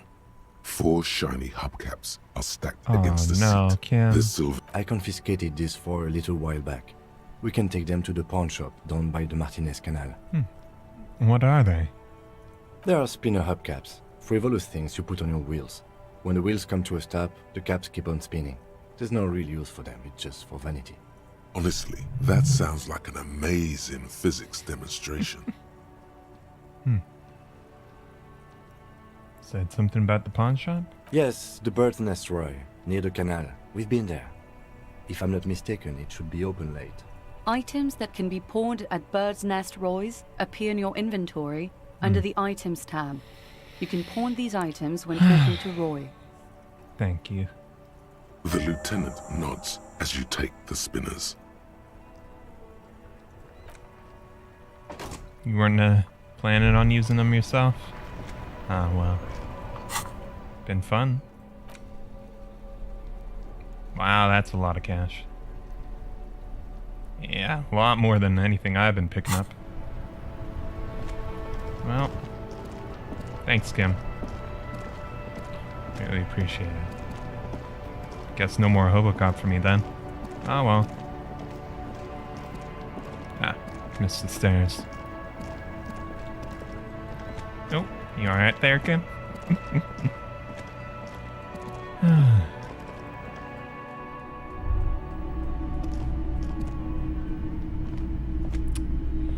Hello, hello. Let me know if I can help you with anything. Well, there's something we could, sell. Yes, we'd like to sell these hubcaps. The lieutenant steps in and hands him the spinners. Roy takes the hubcaps from the lieutenant and inspects them. The spinners appear iridescent in the dancing light of his pawn shop. Yes, these are very, very good. Did you defraud some foreign prince for them? Jump a mesk banger? No matter. I'll give you 200 real. No one was defrauded or jumped, I assure you. The lieutenant explains as the pawnbroker opens the register and counts the cash. Of course, I meant no offense. 200 real for you, officer. Delightful doing business with you. Do come again. Thank you. He takes the cash, then turns to you. Here's the 100 real you need for your bill. Do not waste it. The rest goes into his pocket. The windfall is a small consolation. Anything else you're thinking of selling? I could show him the corpse photo. I don't want to sell it, though. Another time, perhaps. Yep. Another time. Thanks, Kim.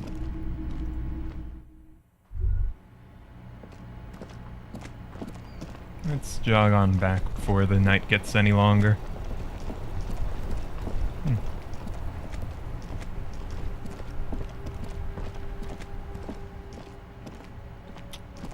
So I can check this fence one last time.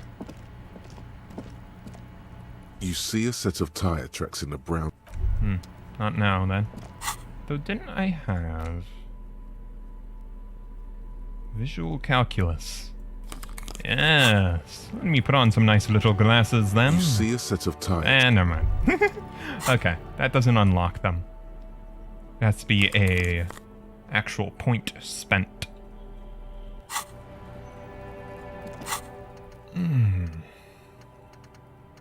Alright. Well then.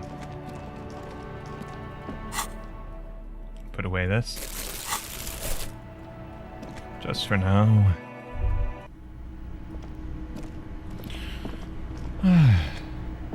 Hello again, sweetie. Hey, Lena. Looks like we'll be alright for now.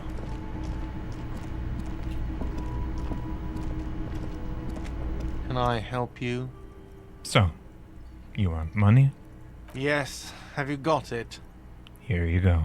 Well? Choke on it. 100 real, bud. Great. Thank you, officer. That's all I wanted. Payment for services rendered. If you continue to stay here, I just ask that you please pay your nightly bill in advance starting tomorrow. I'll unlock the electronic lock to your room. All the doors lock automatically at 9 p.m. Please pay for each night in advance starting tomorrow. 20 real per night. I'll take a room here too. He opens his wallet. Of course. Always happy to have officers from the RCM as guests. Anything else I can do for you? That'll be all. Alright. Well, Kim. Been a night, huh? I guess we won't be able to upgrade visual calculus, but... You can get another thing. The finger pistols could be fun. Yeah. Let's begin to internalize. Well, up we go. There we go. Well then. Let's have our little briefing then, eh?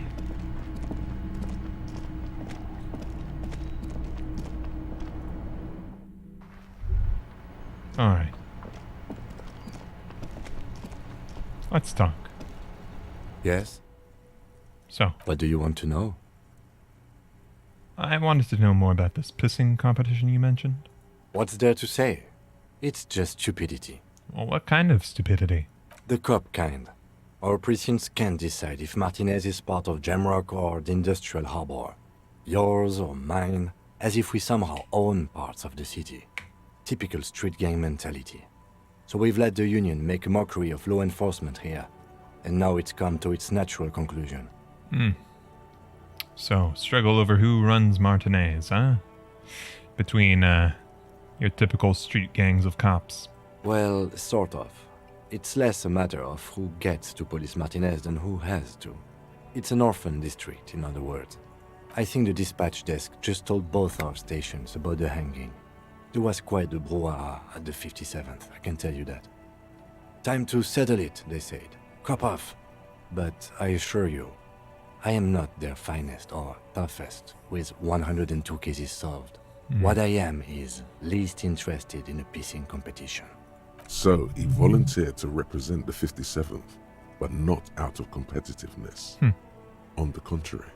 So you volunteered to spoil it, huh? Yes. I am an unrepentant spoil sport. The lieutenant appears pleased with this. Wonder what it says about me that I was sent by my station. He raises an eyebrow, thinking it best to let you make the next move. Only one conclusion. I am the finest. A case-solving machine sent to outperform you in every way possible. An apocalyptic omen sent by my people.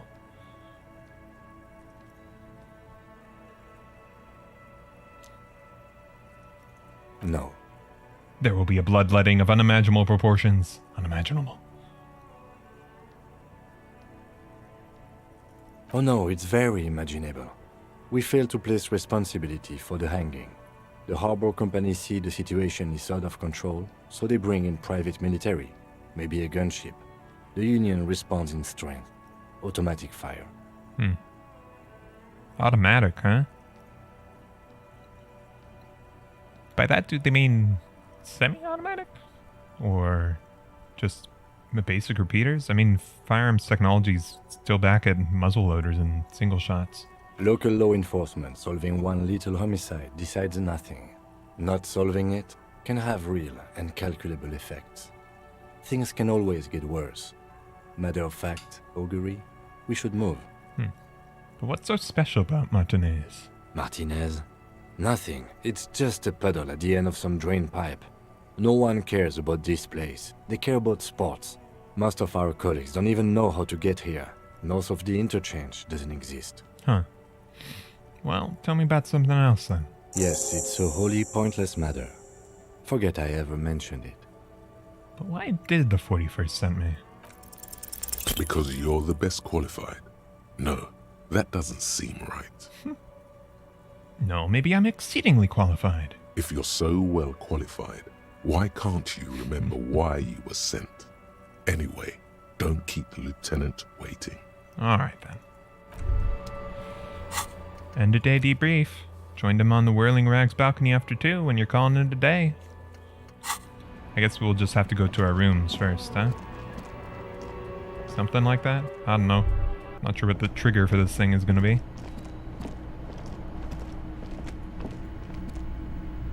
This is the door to the room you redecorated. Good night, Lieutenant. Just a moment.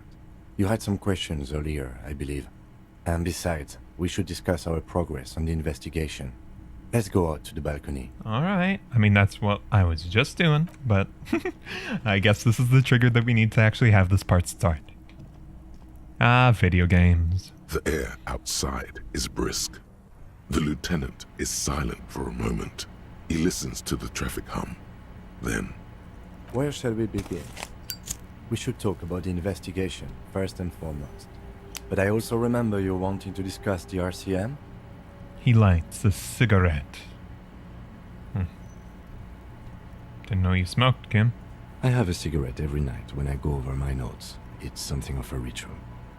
Oh man, he looks so devastatingly cool with that cigarette. How'd you get so cool, Kim? You mean this? This isn't cool. It's an unnecessary trial of will, and unhealthy. He flicks the ash. Keeping the habit within the parameters he's given himself takes a lot of focus. It would be easier to simply quit. Yet, were he to quit, he would lose the cool factor. This man relishes his cool quite a bit below it all. Should I pick up smoking? My brain keeps telling me to. I apologize, but I only brought one with me. I have exactly one cigarette every night while going over my notes. Right then. Debrief. Yes. It's been a long and eventful day. So, how do you think today went? We performed a cursory initial inspection of the victim's body. Then you shot the body down, which was Quite the shot. Damn straight. Sharpshooting cop. On this occasion, I must agree. At any rate, your shot enabled us to perform a field autopsy on the victim. We found some things we can really work with. Moreover, you found that the hanged man wasn't just hanged, he was also shot. That was some excellent detective work. And you managed to locate and pull out the bullet, so we can get ballistics, make off the gun. All this is invaluable. Least I could do, I suppose. The rest is up to the boys in processing. Maybe they will surprise us by doing their job for once, but I wouldn't count on it. We also performed a thorough search of the crime scene. All in all, we handled the situation very professionally. Now for the interviews. Well, we talked to some people. Not always the right people, I'm afraid. We didn't get to meet Everard Clare, but we did get into the Hobo. It'll be easier to reach him tomorrow. We didn't talk to the Wild Pines rep. We really must do that tomorrow. Above all, though, today was exhausting. What's with all the running? You run a lot. Is that a standard Precinct 41 practice? I like how he comments on the play style.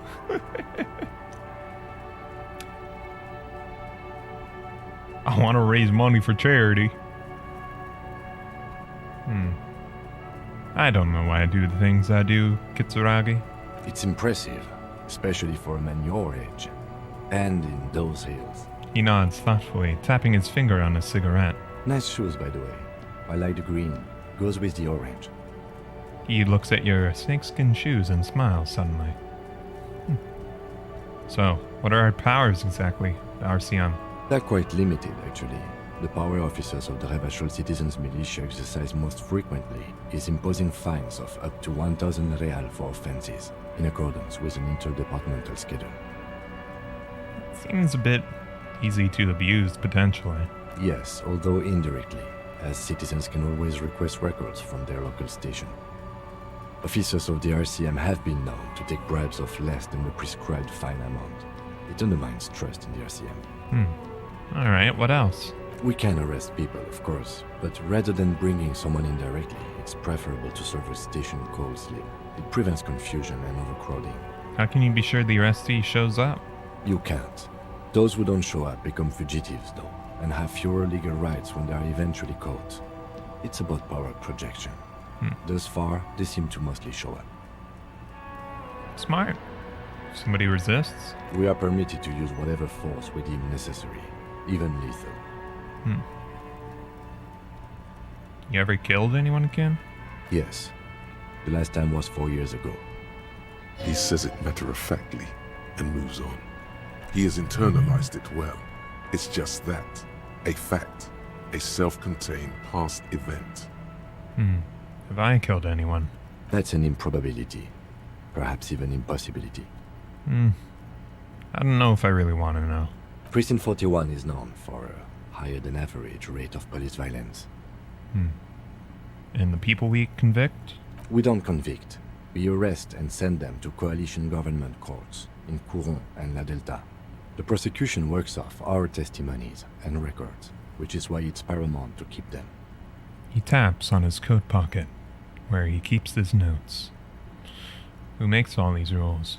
The coalition government, and the moral intern, more broadly. The RCM was formed by the coalition government to restore order in the international zone after the revolution. So we did. Now we attempt to maintain that order. No more, no less. His gaze is absently fixed on a window below that just went dark. Or perhaps it is better to say we were allowed to form. It's a point of contention whether the citizens of Revachol or the coalition government founded the RCM. Silence. A great comment to such a conundrum. What is the Moral Intern, anyways? The Moralist International are the world's largest political organization. You know who they are. They have been running this place after the revolution failed. I really don't know. That's how bad it is up in here. Okay. They're a union of center-left and center-right parties across the Real Belt. Our coalition government is just one of its many projects. They also run the ICP, EPIS, most intergovernmental organizations in the world. What do they believe in? What do they believe in? They are Dolorians. They believe they continue the humanist project set forth by Her Innocence Dolores Day 4 centuries ago. Others say they are just technocrats. Who's Dolores Day? A historic figure? The author of the modern age? You will have to look elsewhere for opinions. The subject of humanism is too abstract for me. What is their symbol? Interesting question. It's a blue forget-me-not. Their motto is love, compassion, self-discipline. I think you can gauge what they want you to think of them from that. Something ominous. Something like the dark blue, serious color of the early night sky above.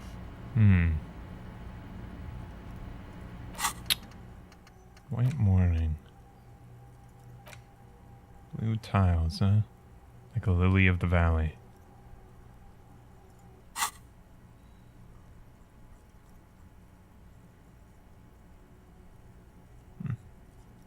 Forget me not a lily of the valley, but alright. 1,000 real? Fine. Yeah. What do you think of them? The moral intern are a fact.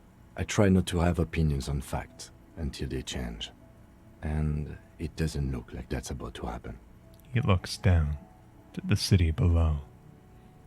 It is more than that. There's some kind of affection in him. You like the moral intern? Yes, I did, when I was younger. In my 20s, I considered myself a moralist. A blue forget-me-not, a piece of the sky. They're not all that bad. But the years have changed that. I don't know what I believe in now. No, I believe in the RCM. That's enough for me. Opinions? Do you?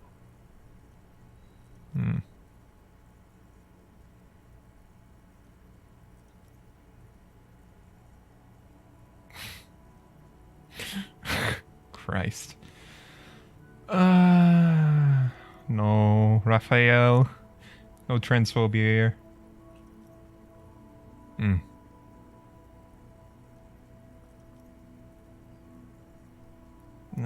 Can't be sure they're doing a great job with the whole humanist part. We are in what is called the twilight of international law. The laws we claim to enforce come from the MI. Without them, we are simply vigilantes. Yeah, vigilantes doesn't sound too good. Sadly, it is what we already are to the people of Martinez. Most of them, at least, especially the Union. Vigilantes. I expect our job here to prove quite challenging. He looks at the roundabout. Nothing more to say. The dying lights of the city shimmer below. Slowly, like luminous clouds, they pass on his lenses. The lieutenant looks at his slim cigarette, contemplating the next drag. This soldier is the highlight of the day for me, he thinks. This little stick right here. One little cigarette. They really don't like us here. And the mouth on that kid, Kuno. It's different in land, in Jamrock and the GRIH. Why are they like it?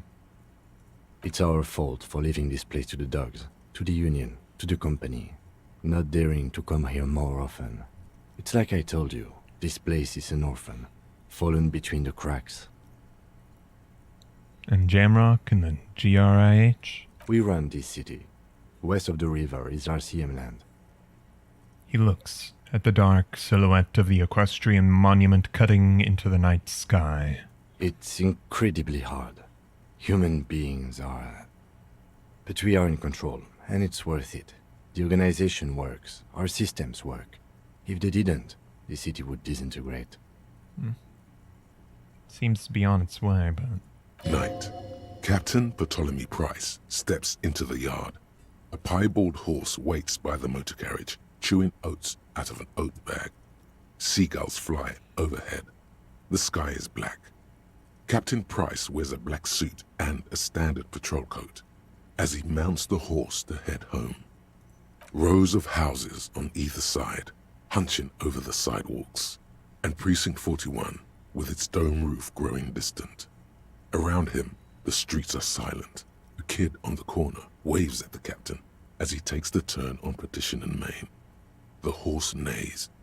The captain nods back. Thanks, kid, he thinks. He's grateful.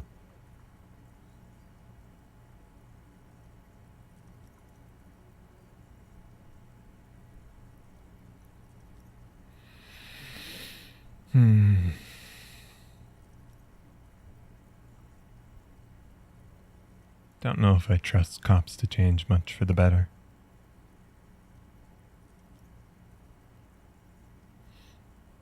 But perhaps we can hope. Me too. But I wouldn't count on any drastic changes in our lifetimes.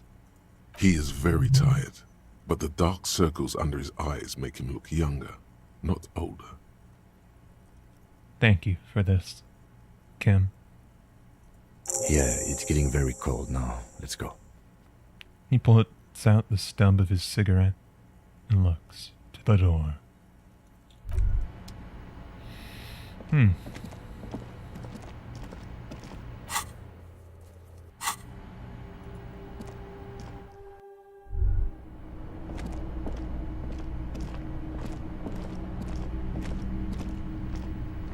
Well,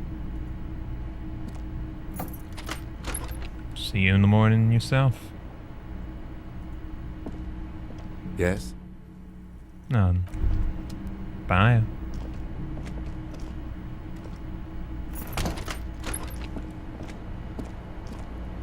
Well, a little bath then? This is not the cleanest bathtub in the world, but it's cleaner than you are right now. Ah, that soap scum smell.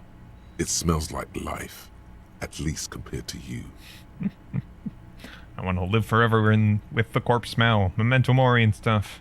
Nah. Nah.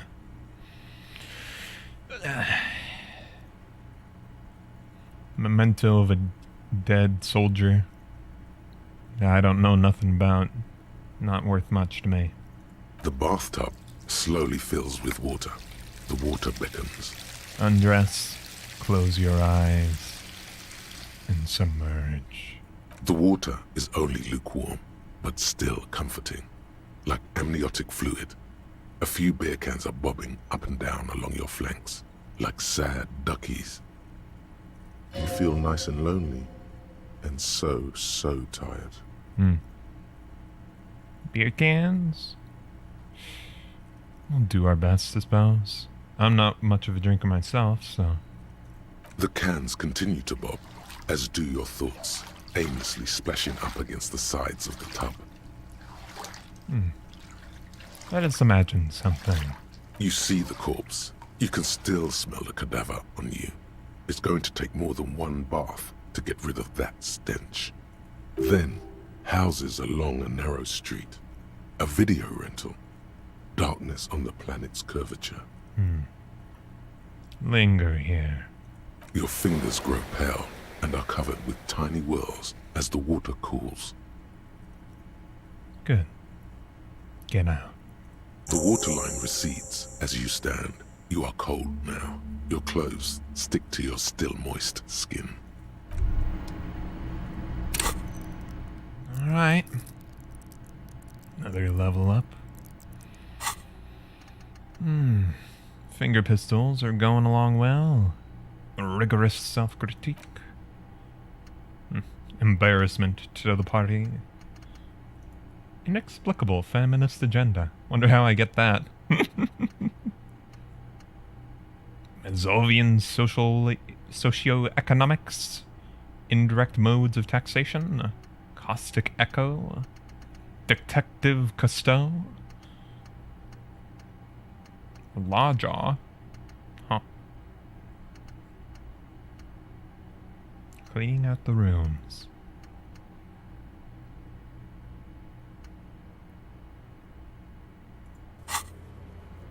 Split a kilo with Kuno. Enter flat number 12 in the Cape Side apartment building and get Kuno's speed. Sharing it with him will cement your friendship, and who knows what secrets it will lead you to. take down Kuno's dad.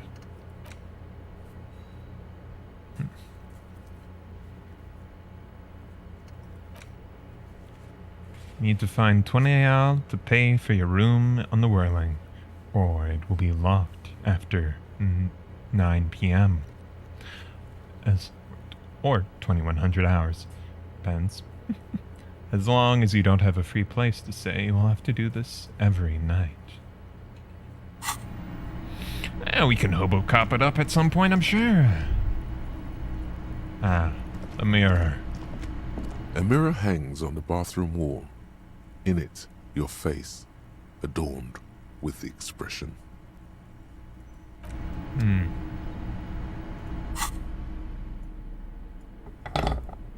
Hope I don't keep Kim up with too much A mirror noise. hangs on the bathroom wall. No, it's still locked. In it, your face, adorned with the expression. Don't know how we'll fix that, but someday down the road, I suppose. Right then.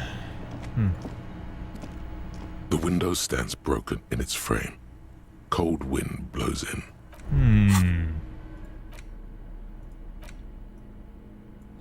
You did upgrade visual calculus since we last looked at this. The window stands broken in its frame. You see some lights shimmering outside. You see some lights shimmering. Ah, no, we already completed that. Not sure why it's still golden, though.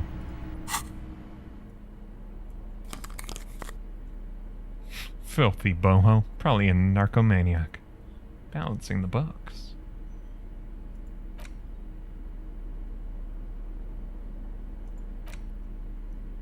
The necktie is adorned with a garish pattern. It's disturbingly vivid. Somehow you feel as if it would be wrong to ever take it off. It's your friend now. You will betray it if you change it for some boring scarf. Huh.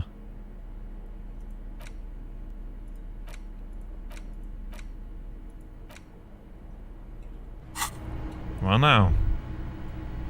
Off to bed. The bed is cold and not particularly inviting, but it's yours. The sheets look awful. Crawl in. The sheets feel at once coarse and clammy against your skin. The bed sags beneath your weight as you stretch out and finally close your eyes. And then sleep. And then sleep doesn't come. Why? Maybe it's the bed's fault. Pillow? Its synthetic filling has separated into hard lumps. The pillowcase smells oddly. Smells of alcohol and sweat. And grease. What about the blanket? It barely covers your toes, stretching over your soft belly. This is your body here. Intimate and warm. Breathing. A bit tense in the muscles. Relax. Good recommendation. I should stretch some. This old chair. Oh, well. Under your thrumming eyelids, you see a dizzying array of colors. You won't get off this carousel quite so easily. Not the return of the cock carousel or whatever. Oh well. Roll over. It's a little better. Colors, scenes, and half-formed phrases still litter your mind. Part of you is still trying to solve the case, isn't it? Who killed him? Who? Something to do with... What was it that the lieutenant said? Union? And it's gone again. Your thoughts lost between the slowing brain waves. No more thoughts. Fall asleep now. Your breathing steadies. A great silence washes over you until your eyelids twitch in your sleep and images start forming.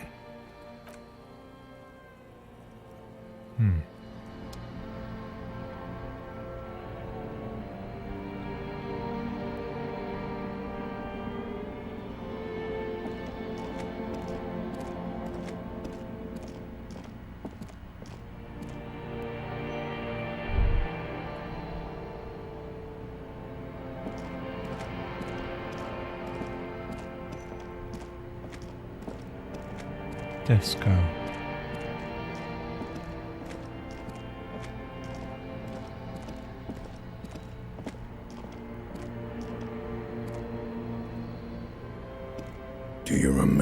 scent of your childhood.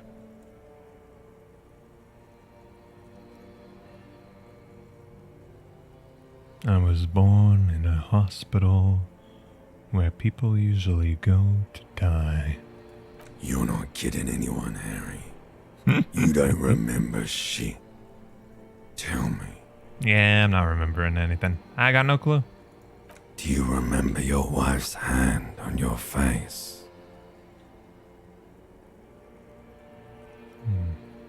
I was left. That's right, funky baby. And you just stood there. One hand on the bottle and the other on your dick. Watching her go. Let it all be dragged away from you. Tell me, where are your friends? Human beings have friends, Harry boy. Where the hell are yours? I still don't know that name, bud. As far as I'm concerned, I am Raphael Ambrosius Cousteau. But alright. We'll get it back. You have to. No, it's gone. 3 times gone and never coming back. You failed. You failed me. Maybe we have. You failed Elysium. What is that? Everything. The Pale and the Isolas. On the surface. The outer magnetosphere. Burning, furious truth. 8,000 years of written history. You really dropped the ball, Harry. 4.6 billion people. And you failed every single one of them. You really fucked up. Failed every single person, huh? I assume. That's been a lot of importance on yourself, bud. But alright. Have we talked before? No, Harry. You were just talking to yourself. That's all you ever do. Even in your dreams. And the act is wearing thin. The spots of the disco ball fade around you. You'll be back in those cold snakeskins in no time. Sweating up the bed. Stinky boy.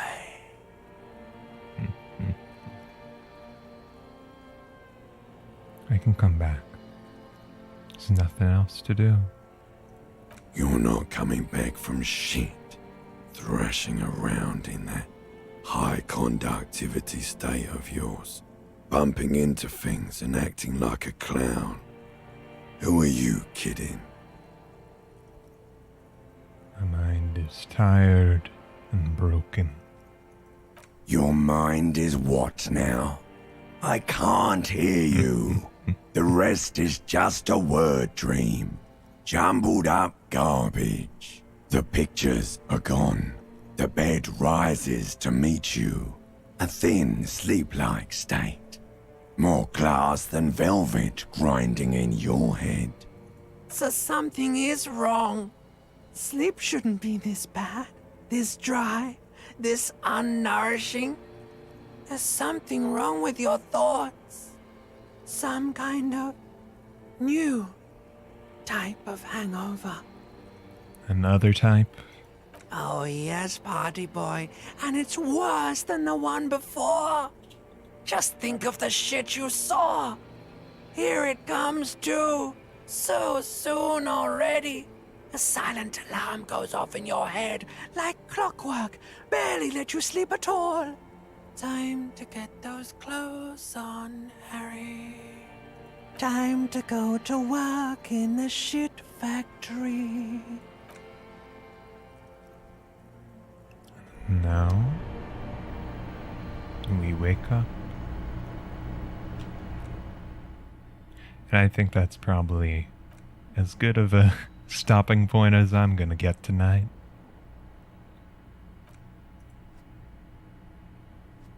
Eh? Oi. You wanna save that, bud? No? Ah, I guess it's... yeah. Oh well. Wow. Oh, it's also got a bunch of tutorial stuff. Revachol is pronounced Re-va-chol. Orange is pronounced Oranje. Ah. Klasje is pronounced Klasje. Drugs raise the learning caps, but they're bad for your health. Well, I can read through all that some other time. We're at an ending point. Let's make it final. Whew. Alright. Day 1 done. Mondays, am I right? Hell of a Monday for our friend, definitely not Harry Raphael Ambrosius Tchau. I don't know. Like, am I supposed to have figured out Harry Du Bois' actual name by this point? Because somehow I think I've just completely avoided it. So we've spent an entire day convinced we're Raphael Ambrosius Tchau. Even though sometimes our brain keeps going, oh, Harry, Harry, Harry. But we don't know that. Why does our subconscious know that, huh? Come on. Come on. Alright. Yeah. This has been real good so far. I'm liking it a lot. Even, you know, with some of the rough parts it's got. But yeah. Good shit. Good shit. It is getting pretty late. Not one of my longer streams. It's, I don't know, a lot of mine these days seem to go until like midnight or so, but I'm not getting a better ending point tonight. And seems like a damn good ending point for me. So, till next time, I'll be heading off to bed. And I hope y'all are taking care of yourselves wherever y'all are. And so, yeah, I'm liking this game. I'm liking this game. Another very good narrative one after not spending much time with those. But, you know, I had a lot of fun with Citizen Sleeper, and I'm having a good bit of fun with this too. Good night. Thanks for the stream. You're welcome. Have a good night yourself, C. Good seeing you around. But yeah, I hope you enjoyed. We had a lot of silly stuff as well, in addition to some more the more heavy parts. But yeah. As always, till next time. Have a good evening. Bye.